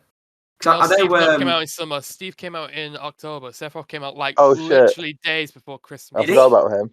Yeah. Did he really? No. Sorry, Min Min came out in June, didn't she? Or she came out in the summer, and then it makes sense now. Yeah. Oh god, yeah, Sephiroth, right? Poof. Obviously, a massively iconic character. Yeah. I mean, Sephiroth is a character I didn't know I wanted. yeah, he had the best reveal trailer for sure. Yeah. Like the most production Oh, yeah. value. Like, yeah, we see Gleam, and he just gets sliced into, and then you hear the dun dun dun dun, and I Yeah. knew immediately who it was, and I was like, nice. It had a whole fight scene, a whole fight choreography, and everything. Mm-hmm. Yeah, I mean, it was weird really because like they seem to lean on to a lot of the Advent Children part of Final Fantasy VII. Which is not even a film. It's not even a game. It's an animated movie. Yeah, and I remember I was watching a direct sequel to 7. It's a guy called Maximilian Dude, and he's a massive Final Fantasy VII fan. And I was watching his reaction. He was watching the reveal to Sephiroth, and he was going, "Oh my god, Sakurai's like a Advent Children slut. He loves it." Because you had Cloud in the Advent Children attire. They did the fight from Advent Children. He did the on the slash from Advent Children. Because that was something that was cool. Is they actually added a new final smash for Cloud specifically when he does it on Sephiroth. That was really cool. No, it's not that. It's when Cloud is in his Advent Children costume. He gains Omni Slash V5. Is that just for everyone, not just for Sephiroth? It's based on Cloud's costume. Oh, okay. Okay, that's still cool though. I mean, I thought it was amazing. It was an amazing addition. Yeah, and it's actually quite monumental as well because Square actually allowed for remixes. We actually got more fun.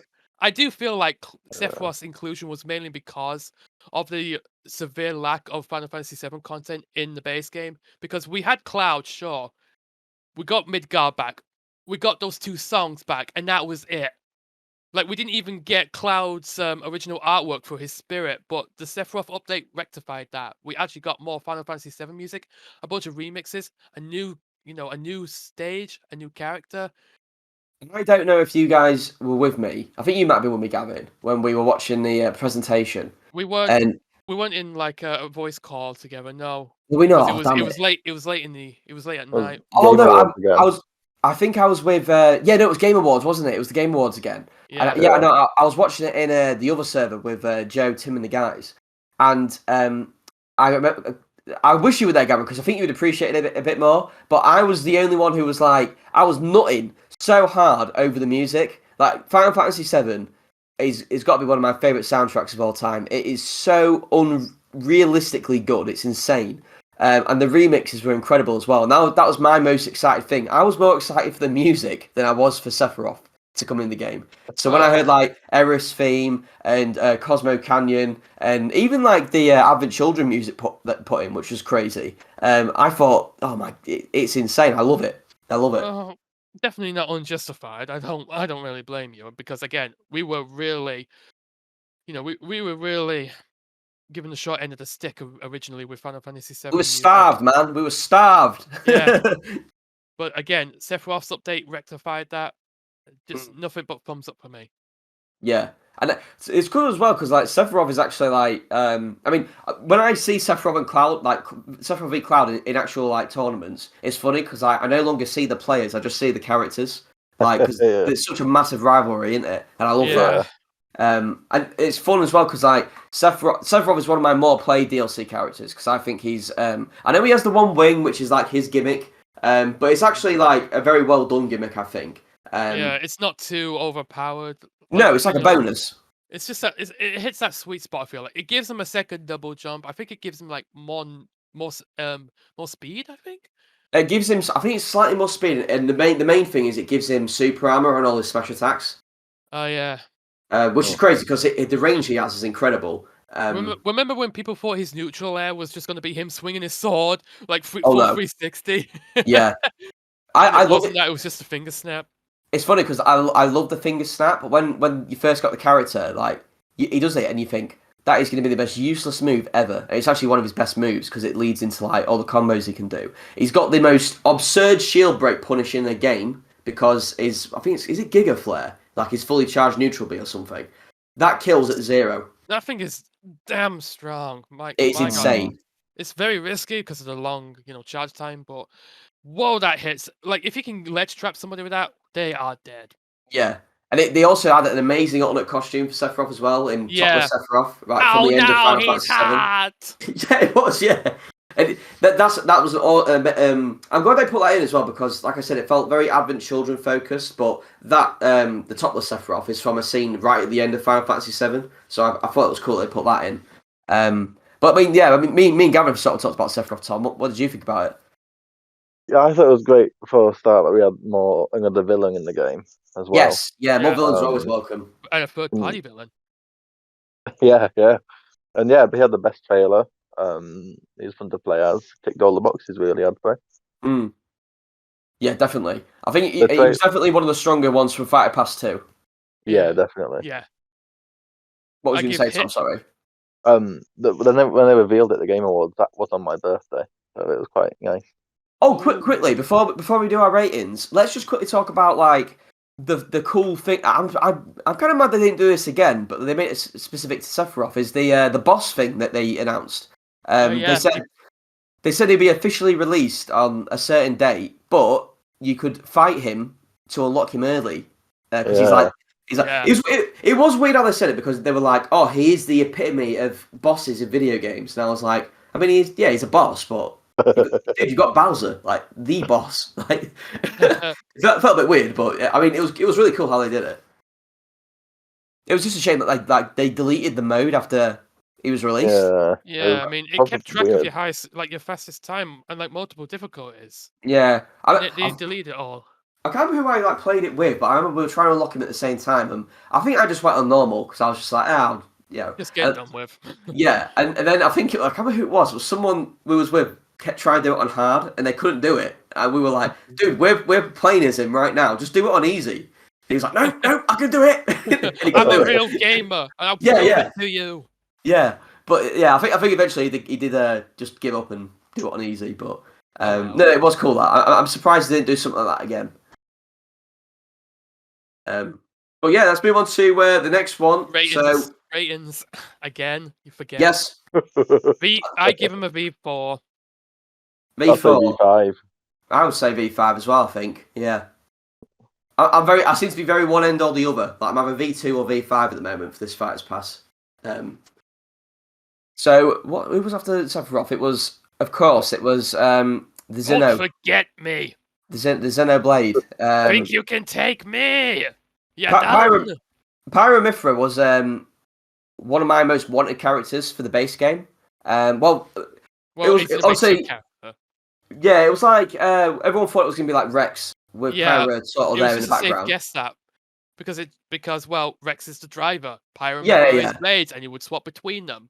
But I thought that was a bit too complicated, so they just went with the actual blades themselves. Pyro. I thought it was going to be like. I think, to be fair, they could have done it this way. I'm glad they didn't, but they could have done it in the way where, you know how like Pokemon Trainer exists? They could have like, because in Xenoblade 2, Rex holds the sword, and then Pyro Mithra will be behind him, sort of like feeding energy into him. Yeah, that's exactly how I thought it was going to go. Yeah, and I thought it was going to be like Pokemon Trainer where Pyro Mithra is in the background, and then like, whoever he's feeding off, he'll have their sword. And he could have played how Pyro Mithra play like when he switches to Mithra's sword, he could be quicker, but when he switches to Pyro's sword, he could be stronger.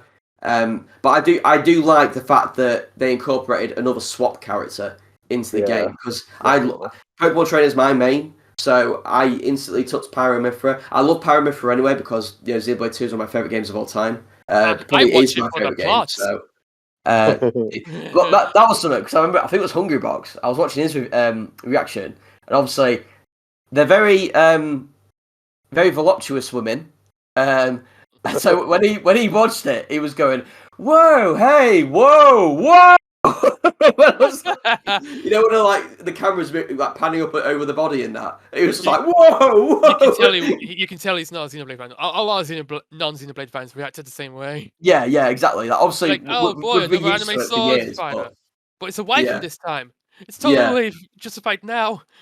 But yeah, no, I mean, I knew instantly I wanted to play them. I wanted to probably main them because I really wanted to main Shulk as soon as he came out. But he's so... Even in Ultimate, even when they made him a lot better, he's just so... There's something about him I just can't get with. Like, I love the character to pieces. I just wish I clutched with him on a playing level. But Pyro and Mythra are like, they actually have frame data. They can actually hit people when you see the person coming towards you and you press the button, the move will come out straight away. So Shulk taking 10 years to swing his sword. And that was my main thing because they became my main alongside Pokemon Trainer. And it just happened to be that... another top tier, go figure. Well, that's the thing, because I didn't know if they were going to be top tier or not, but they ended up being one of the best characters in the game, probably the best at one point. After seeing Mythra speed, how could you not say she's not top tier? Oh, I think that as soon as you saw like how fast she was, I think you and the combos she could do, she was going to be at least good.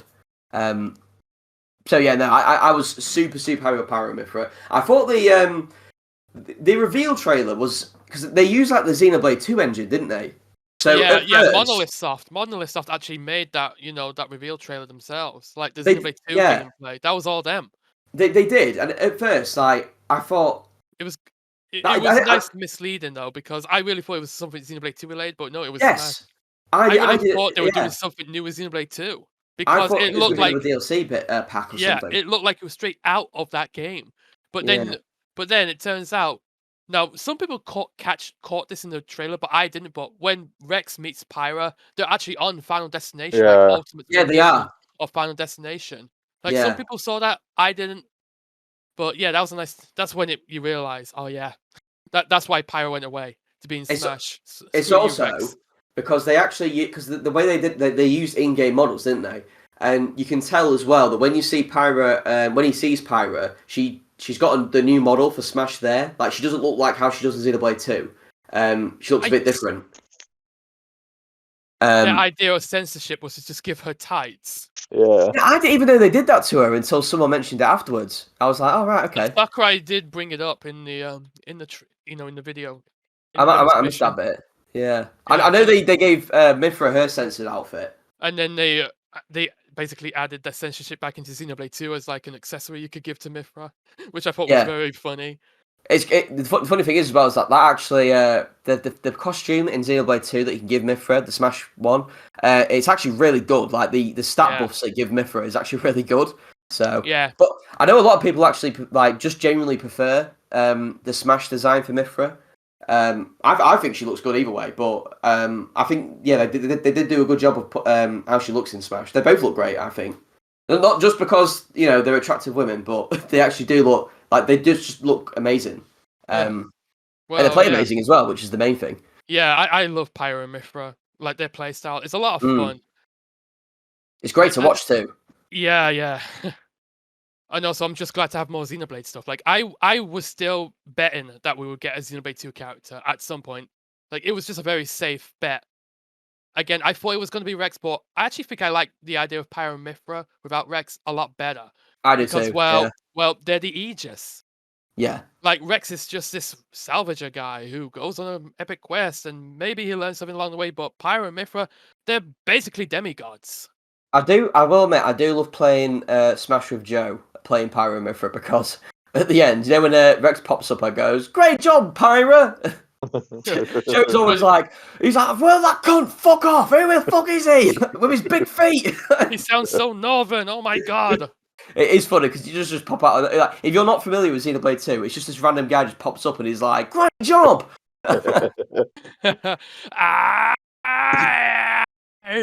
Well, actually, I will say that as well, is that you can tell, especially Pyro Mythra's voice actress, she's improved loads from when she did Xenoblade 2. It's actually amazing because she's British, yet she's able to really do a convincing American accent. Like, this was her first project, Xenoblade 2, and she pulled off that American accent pretty much flawlessly.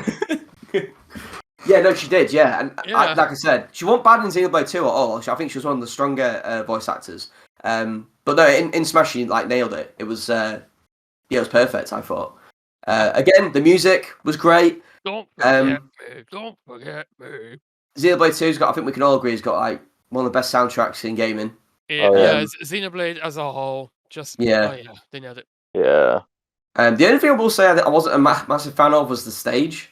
Like, I liked it. I liked it as an idea, but I never, even in casuals, I never play on that stage. It's definitely not the first thing I would think of when I think of a Xenoblade 2 stage. I would think something like Leferia or even like Argentum, but not not Azurda's back. Maybe he didn't want to spoil things. They spoiled things though. Yeah, that's it. You've got Definitely spoiled Numa. things. You've got the spirit of Numa in the game. They spoiled it to hell and back. What the funny thing was is that when they, I think especially when some people seen like the character designs for Pyro Mithra, when he said, "Oh yeah, there's this other character," and then like blurred her, it gave me the same like vibes as when when Nintendo of America censored Faja, put the curtain over her ass in that Jinx DLC, and it made it look 10 times worse. It gave me like the same feeling as that. Oh, backfired it again. It's like, oh my god, she's actually just going to be naked. It's like, oh my gosh, it's bombless. Those damn Americans. But yeah, Pyro Mithra, one absolutely like I would say it's either Hero or Pyro Mithra that were the two that I was most satisfied with. So I mean, they were absolutely a V5 for me. Yeah, we're all Xenoblade fans here. Like me personally, I give them a V5 as well. Like they're my second favorite character behind Banjo Kazooie. Yeah, purely because they're from Xenoblade, and of course they are fun to play. So it's just a good combination, really. Tick all the boxes. For me. Yeah. What about you, Tom? I mean, you can sort of say your thoughts in general if you want, because me and Gavin have just been nattering. Yeah, I mean, they're my favourite character of the second fighter pass. Oh, really? They're fun to play as. I play with them a lot. Yeah, V5 for me as well, because I love Xenoblade. Perfect score. All us weebs, look at us all. I feel like that Paul Rudd gif. It's like, look at us. Who would have thought? Yeah, well, we're the ones on the right. Let's be real. I agree there. So I think we're halfway through the fighters pass now. Just over halfway. More characters. Yeah, so this is the one where I was like, just completely. It might be like Byleth levels, like maybe even below Byleth, to be honest. I just did not care for Kazuya at all. What did you guys think, first of all? Well, I'm okay with Kazuya. I mean, okay, so a little bit of explanation. I really thought we wasn't going to get anything Tekken because we got the Heihachi Mii costume back along with Mimin. I thought that was it for Tekken, so I thought Tekken was out of the running, but I was very confident that we would get a second Bandai Namco character because it's long overdue, and I kept trying to guess who it could be. Like I ruled out Tekken, like I said. So I was like, what about Lloyd from Tales to Symphonia? I was like, no, his Mii costume will just come back. So who else could it be? Like, most logically speaking, who else could it be? And then I realized, oh yeah, how could I forget? This little dinosaur character. You might have heard of him. His name starts with an A and ends in Mon. Oh right. Oh no. That's the only thing I could think of. Wait, is Digimon Bandai Namco? Yeah, it is. Oh, okay. I didn't know that, to be fair. So imagine my surprise when it ended up being Tekken. But instead of Heihachi, we got his son, Kazuya. I did think it was cool that they didn't put the character everyone thought would be in. Yeah. I did like his introduction as well. Like, the CG trailer was pretty cool. Throwing them into the volcano. Yeah, when he was carrying Ganondorf, I was like, oh my god, Ganondorf's dead. Like, fucking hell. Not just Ganondorf, but Captain Falcon and Marth and Min. I liked. Was it Kirby he threw off? Then he floated back up. Yeah, at the end of the trailer, he threw off Kirby, but Kirby just floated back. Again, like Kazuya was a character that I don't think I've played once actually. Like, I bought the Fighters Pass, so I've got him, but I've not played him once. He's just not a character that I just struggle with the fighting game characters, and he just seems bonkers, absolute bonkers.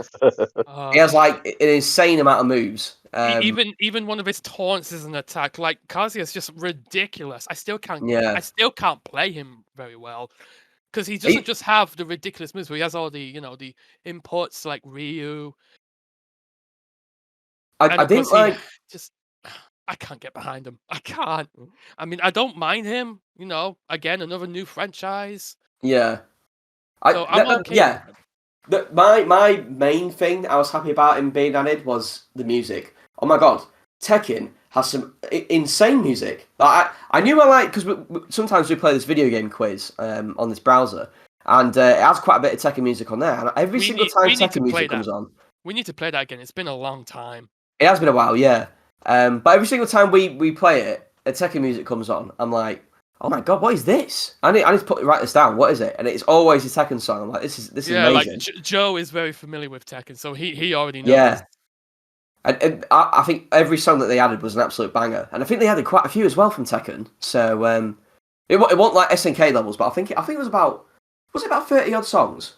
It was about 30. Yeah. Yeah, it's crazy. I also did. I like the stage too. I haven't played on it a huge amount because I haven't played many casuals since Kazuya came out. But what did you think, Tom? Yeah, I'm in the same boat as you. Really, didn't really care too much. Difficult to play as. I mean, I was at work when he was announcing all that. I went on Facebook and he was just there. I was like, shit. Oh right, yeah.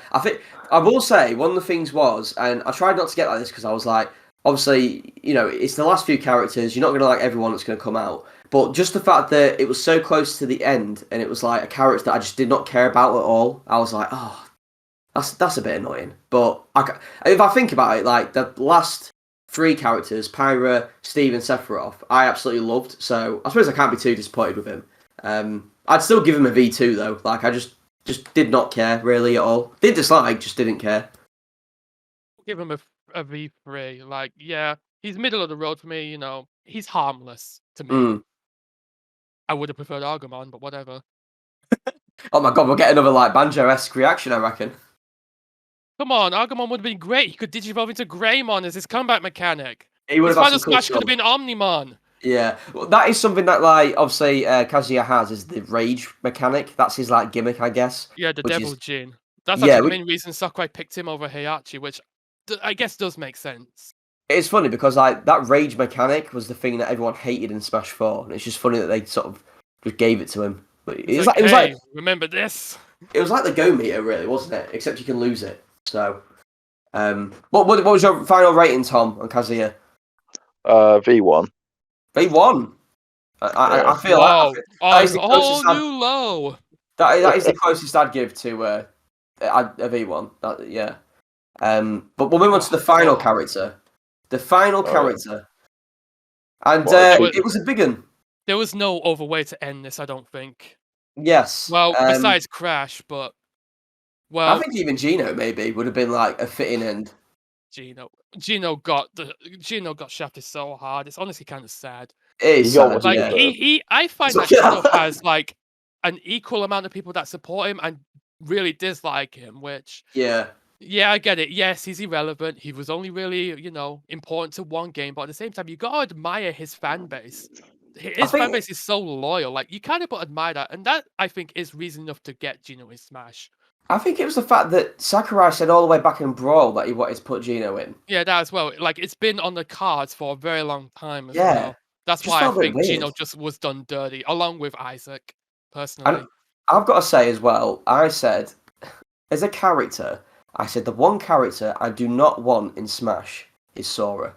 And I said, he's just such a whiny little fucking brat. He's got a face I just want to punch. I was how many Kingdom Hearts fans are listening to this right now? I apologize in advance, but I also don't have very nice things to say about Kingdom Hearts in general. But that's only because I never played it, so I don't share those feelings that you might have out there.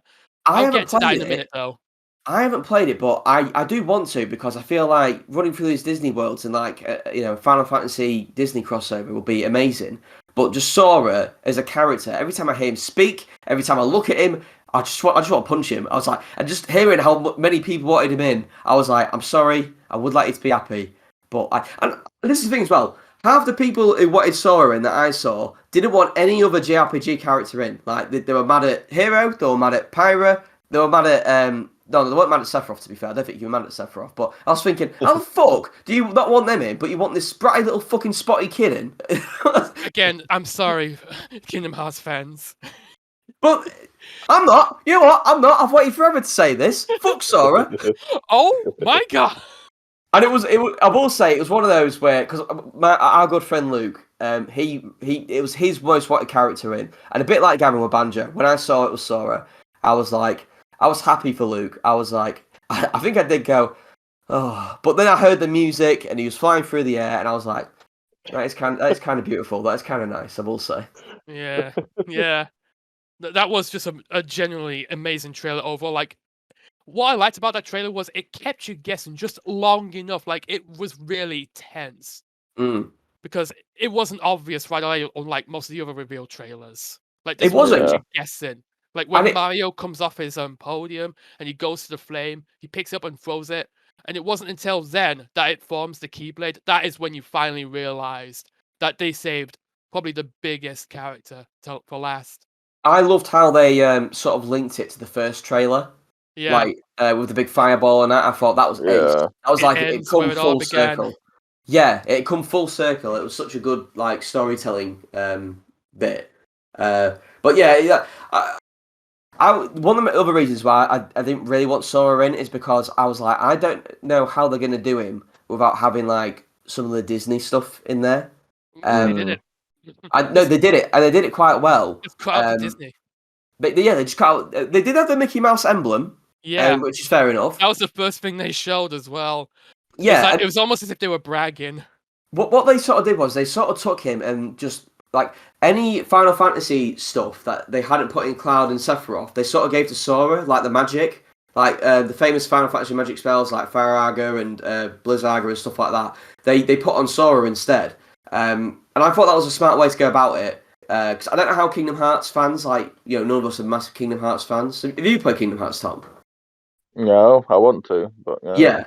Well, we'll get on to being able to play them in a minute, but in the future, I mean, future I will look at it, but not at the moment. I've got too much to play this year. Actually, you know what? Let's just touch on it now. I would have loved to have played Kingdom Hearts on the Switch, but then they came out and said, yeah, it's going to be cloud versions. And I was like, up yours. I'm not buying that shit. Goodbye. Yes. Yes, it's boo. And I think it was not long afterwards, Square actually responded and said that, it will be a challenge to... I think they said that they couldn't find a team willing to do the job. Like, they wanted to do it, but they couldn't find a team... because it was a big undertaking, obviously. You're remastering a lot of, a number of different games, especially Kingdom Hearts 3, which is for more powerful hardware. Yeah. So they couldn't find a developer willing to do it. But if that changes in the future, they did say that they will consider it. So it's definitely not impossible. Like, considering how some remasters have been, GTA, I can see why they would be worried about that. But I know it can be done. They just need to find right people. If they do it, I just hope that they put it all on one card and don't have to. You have to download half the shit on it, but that's a pipe dream, I reckon. But yeah, no, I mean, Sora altogether, I liked his stage. I think Kingdom Hearts music is amazing, but that's by the goddess Yoko. So what can you can't go wrong there. Yeah, the goddess herself. But yeah, I mean, did you feel similar, Tora? Me and Gavin weren't massive on Sora, but what did you think? I don't really know much about Sora. Didn't really know much about Sora at all, really. I knew about the games and I always wanted to play them, but like Gavin says, it's the only way you could end the path. Yeah, either that or Crash. He was a fitting ending, I will say. Yeah, yeah. I wasn't a massive fan of him, but you can't be blind to the fanfare that Sora had and how many people wanted him in. Yeah, I actually do want to touch on that. So, are you finished, Tom, or can I? Yeah. Go ahead. Okay, go ahead. This is what I think about Sora. So, as a non-Kingdom Hearts fan, because I haven't played any of the games, when I look at Kingdom Hearts, I just think the first thing that comes to mind is anime self-insert Disney fan fiction. Which, can you really blame me for thinking that way? Because that's just what it looks like. Yeah. But then you actually look deeper than that, and you realize there is this series has a very strong following. Like, it must have been what attracted a lot of people is because it's Disney Disney fan fiction, basically. It's a ridiculous idea, but it's so ridiculous that it's you can't help but be curious about it. Yeah, I know. I know. You can say that for a lot of things that you love, to be fair. I think that might be what a lot of it was. It was just, look, if you're a young kid and you don't know what Final Fantasy is, if you see Donald or Goofy or Mickey Mouse on the cover, that's gonna attract you to it no matter what. With all the movies and stuff like that. And then you might pick it up and you might end up getting it. The thing is, that's the thing, because I ain't played Kingdom Hearts, but I know in Kingdom Hearts 3 especially, there's barely any Final Fantasy stuff. So I think they lean more into the Disney stuff than the Final Fantasy stuff. They sort of hide that underneath the Disney stuff. And so people might find it more accessible. Yeah, no. I mean, even with the incredibly complicated story, because, well, do you Oh remember my when I was God. with you, Ben? Yeah. And yeah, Sora had just come out, and we went onto his spirit board, and one of the first things I said was, "Huh? Why do Ventus and Roxas look the same?" And then you asked Luke about it, and then he just went on a massive tirade about it Literally, in the Discord server. I went to Gavin. I went, Gavin, prepare yourself. And I messaged Luke about it, and then he just put a massive paragraph. It And I was like, it there you really is go. fan fiction. Too complicated for its own good. What the hell? Like, was it even necessary to be this convoluted? The way Like, Luke was you need to explaining play it all even the had games. chapters. Like, you need to play pretty much every game just to get every little detail. Even the phone games. Yeah, I know. It's nonsense. Yeah. And that's honestly, I think, a fair criticism against the series as a whole, but Oh yeah, absolutely. To be fair, I don't have a PSP now, so I could play Birth by Sleep, but Oh, that's I fair want to get the whole compilation. yeah, but anyway, I actually wanted to finish it. So, even though, I have no personal connection to Sora, I never played any Kingdom Hearts games. Like, I admit I was a doubter. I was a massive Sora doubter mainly because of Disney. Like, I thought it would be too much Yeah. hassle. Yeah. But then he got revealed, and I was like, I can't believe it. Like, this was the first time that I was legitimately, like, stunned. Like, besides Steve, I was legit just stunned by this reveal because I really thought it wasn't going to happen. But then Sakurai would go on to say that Sora was the true winner of the ballot.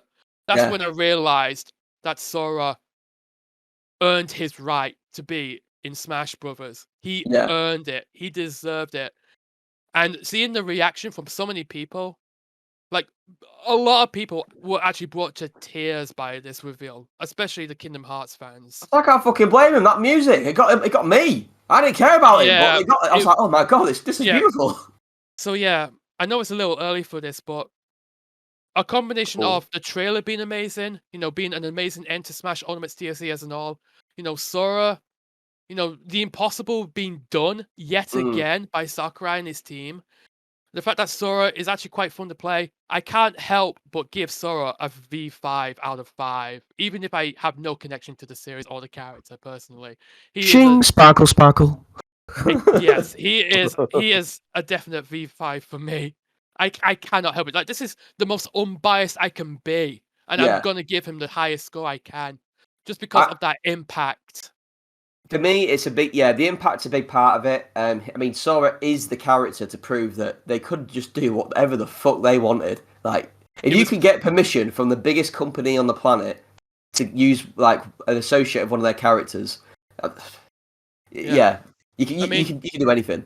I mean, to be fair, the evidence was there early on, like, bringing every single character back, getting Banjo and Kazuya in, getting Steve. Yeah. It was all just set in stone that anything could happen. Hell, look at some of the Mii costumes we got for Smash Ultimate. We got Sans, another meme character, but apparently the demand was strong enough and Sakurai actually listened. He actually went to Toby Fox to get not only a Sans Mii costume, but a remix of Megalovania. Like, that was it. That proved that even, that anything was on the table. Like, even the Mii fighters could really generate a lot of hype. And they did, because we got Sans, we got Cuphead, we got Shantae. We did get Shantae, yeah. We got the Doom guy. Yeah. I still legit don't know why people thought he was going to be playable. I had no hope for Doom guy. I did not think he had a chance. But hey, Mii costume's good. I loved how I think it was the Doom Twitter account after the Doom guy got announced is they immediately took a picture of Isabelle and Doom guy together and was like together at last. I was like, that was so funny. I love that. But yeah, combined with that, the impact, and to be honest, I've played as Sora quite a bit, and he is really weird because he's as floaty as Jigglypuff, but he's a sword fighter. It's really odd, but yeah, I think there's a lot of potential to be really entertaining with him. I can't be. I'll be honest. Even though I fucking can't stand his design and that. Even though I do like some of his other costumes. His old costumes look really good. The shit-eating grin, though. The shit-eating grin. That's the one. I'm like, oh, just bam! I just want to punch him. They even used it for his splash art. It's literally just like a carbon copy of his official artwork from Kingdom Hearts 1. Yeah, it's funny as well. Complete with the grin. which he also used for his Smash Ultimate render. I didn't realize that the voice actor who plays him, he was in The Sixth Sense. Yeah, I know. He was the I See Dead People kid. Yeah, That no, surprised me as well. Yeah, he was him, and he was also he was in. I need to find out. I'll find it after the podcast and tell you. But it was a film I watched recently, and I remember thinking his voice sounds kind of familiar, but I don't know where I've heard it. Obviously, it was the whiny little shit Sora, but that's besides the point. But yeah, no, for me, I will say my final rating is definitely a V4 at least. Just because he's fun to play as, the impact of him being in the game is massive. The music's great, the stage is great. Everything about it is great, except it's shit eating Gren. So that's me. What would you say, Tom? That is the smug face of somebody who's going to beat you at finals. Yeah, I'm with Gabby on this with the V5, just because Yeah. how iconic he is. yeah. And hopefully one day we can all play Kingdom Hearts and have an opinion on it, and hopefully love it. Yeah, I Yeah. hope so. In the perfect world. due time, yeah. I mean, we'll cross that bridge when we get to it. Yeah. It's still on my mind Yeah. though, and I will try to, accomplish it. At least get it on my wanted games list so I can sort of remember. Yes. But yeah, I guess I'll leave it there, guys, because I mean we've gone for a bit longer than I intended to, really. But I guess I didn't realize how much we had to say, really. Yeah. It's still recording. Yeah. What's that? Sorry, Sam? We should have some closing thoughts though, I think. Oh, It's absolutely, still yeah. recording. Yeah, he's still here, mate. Don't worry. Okay, good. Yeah, no, I guess my closing thoughts were, I mean, Ultimate in general was just an incredible game. And the fact that it kept giving and giving years after release, and the fact they made a second Fighters Pass was something I was not expecting at all, but it was just insane. You can't. It is the greatest crossover of any media ever, I think. Fuck you, Avengers. Oh, easily. Like Avengers was all Marvel. Like this was a big collaborative effort between hundreds of game companies, not just for the characters, but again the indie characters who got in, or the costumes that are put in, the spirits that are put in. It's just insane. We'll never see a collaborative effort like this again. I don't think. At least not for the foreseeable future. It is a very bittersweet feeling, yeah. Because even Sakurai himself says he might not be able to do this ever again. He might have to downscale the next game whenever he works on it. Exactly, and it's I can understand. I can understand, but I do think there is one solution to that, but it might still be difficult. Just port Ultimate to the next console. That way, most of the costs will come from just licensing. Barely any development in that, is there? Saying that, I would be happy to buy Ultimate again and again and again. It'd be like Nintendo's version of Skyrim. Yeah, I will say it is funny you say that, because remember when Smash for the Switch was getting announced, and we all thought it was going to be a port of Smash 4. Yeah. I had no doubt in my mind because that logo was brand new. That logo was brand new, and the fact that it started off with the Inklings, I knew it wasn't a port. I knew it was going to be a brand new game. And also Breath of the Wild link being there, that doesn't make sense to just be a mere port. Yeah, it was a hell of a journey. And it's weird, really, because I will say, in a way, I am happy that you can go into Nintendo Directs now, knowing that's not going to be a part of it. It's sad that it's not going to be there, but at the same time, it's like, sometimes you're so excited for it that you sort of forget how much other good stuff is there. Whereas now, there's only the games now. There's no more Smash characters or anything like that. So in a way, I am happy that it's all done now. But at the same time, you hear some people saying well, that's Ultimate dead now. It's like, look, just because the game stops getting updated doesn't mean it's dead. It is one of the best games ever made, just to play. Yeah, Smash Ultimate is just it's one of the best achievements in gaming, I think. Yeah, and it's a really fun game to play. I'm still at awe at who I can play as in this game and who can fight who. Yeah, no, I mean Sakurai and his team, they really outdid themselves. Sakurai wanted to pay tribute to Iwata because that was Iwata's final wish to Sakurai to make a new Smash game for the upcoming Switch back then when we knew as the NX, and he really wanted to honor Iwata's memory, so he really went all out with this. He brought every single character from the history of the series back. He collaborated with so many third parties to get new, exciting characters in. He brought back tons of stages and almost every single song from the entire history of the game. Smash Ultimate is nothing but awe-inspiring.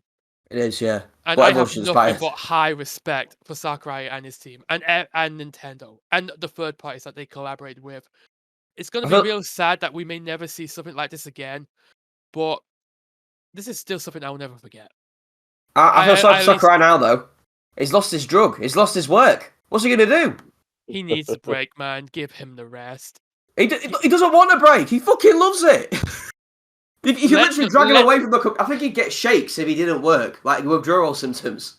Let the guy rest. He'll be back in time, but until then, let's enjoy what he's given us. Absolutely. Very profound. Yes, I salute you, Sakurai-san.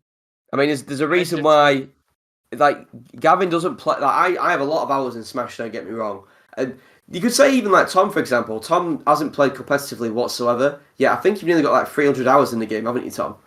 Oh yeah.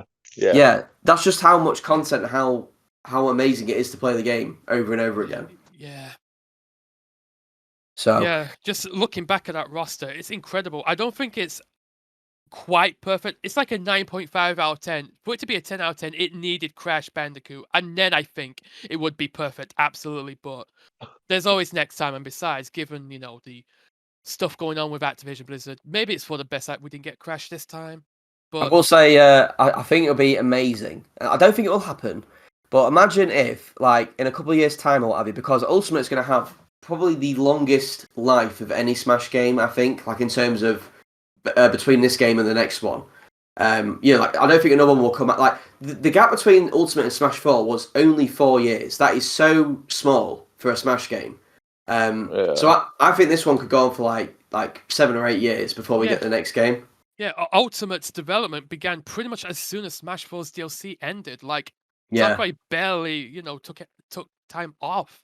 Like, he was straight back onto Smash after Smash 4 ended. Yeah, I'm not expecting another Smash game like until probably halfway through the next system's life. Yeah. I'm gonna give it at least until like the middle of this decade. Yeah, exactly. And no matter what they do, I will always look forward to it. I will always look forward to the new characters.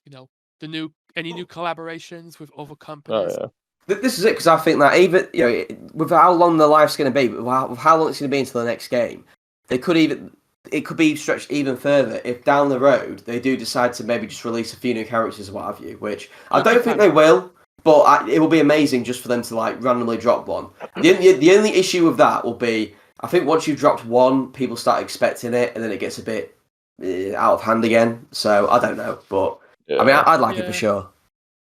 I mean, there is some advantages to scaling things back, because I think it gives a better opportunity for lesser known characters to get in. Yeah, certainly. Yeah, well, like guys, we might finally get that Rhythm Heaven character SPO has always dreamed of. Who knows? I want a Rhythm Heaven character just for SPO. Like at this point, he needs his. He needs his, because I don't think any. It would be Ace to have Money actually, but I don't know if any of the characters that like he really wanted got in. I don't think they did they? Oh no.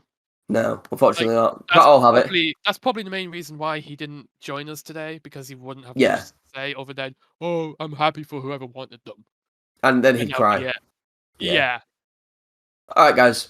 I guess that's it for this PHATcast. Hopefully we can do another one soon. I think we've got a few more planned, especially with us three. So stay tuned. We got a backlog of stuff we wanted to do last year. Yeah. And maybe some new ones that we can come up with this year, because there are some anniversaries this year. Yep, there are. And the Wii U is 10 years old this year. Can you believe that? Oh boy. I say that discussion's be about 3 minutes long. But all right, guys. See you soon. Take care. Bye-bye. Arrivederci.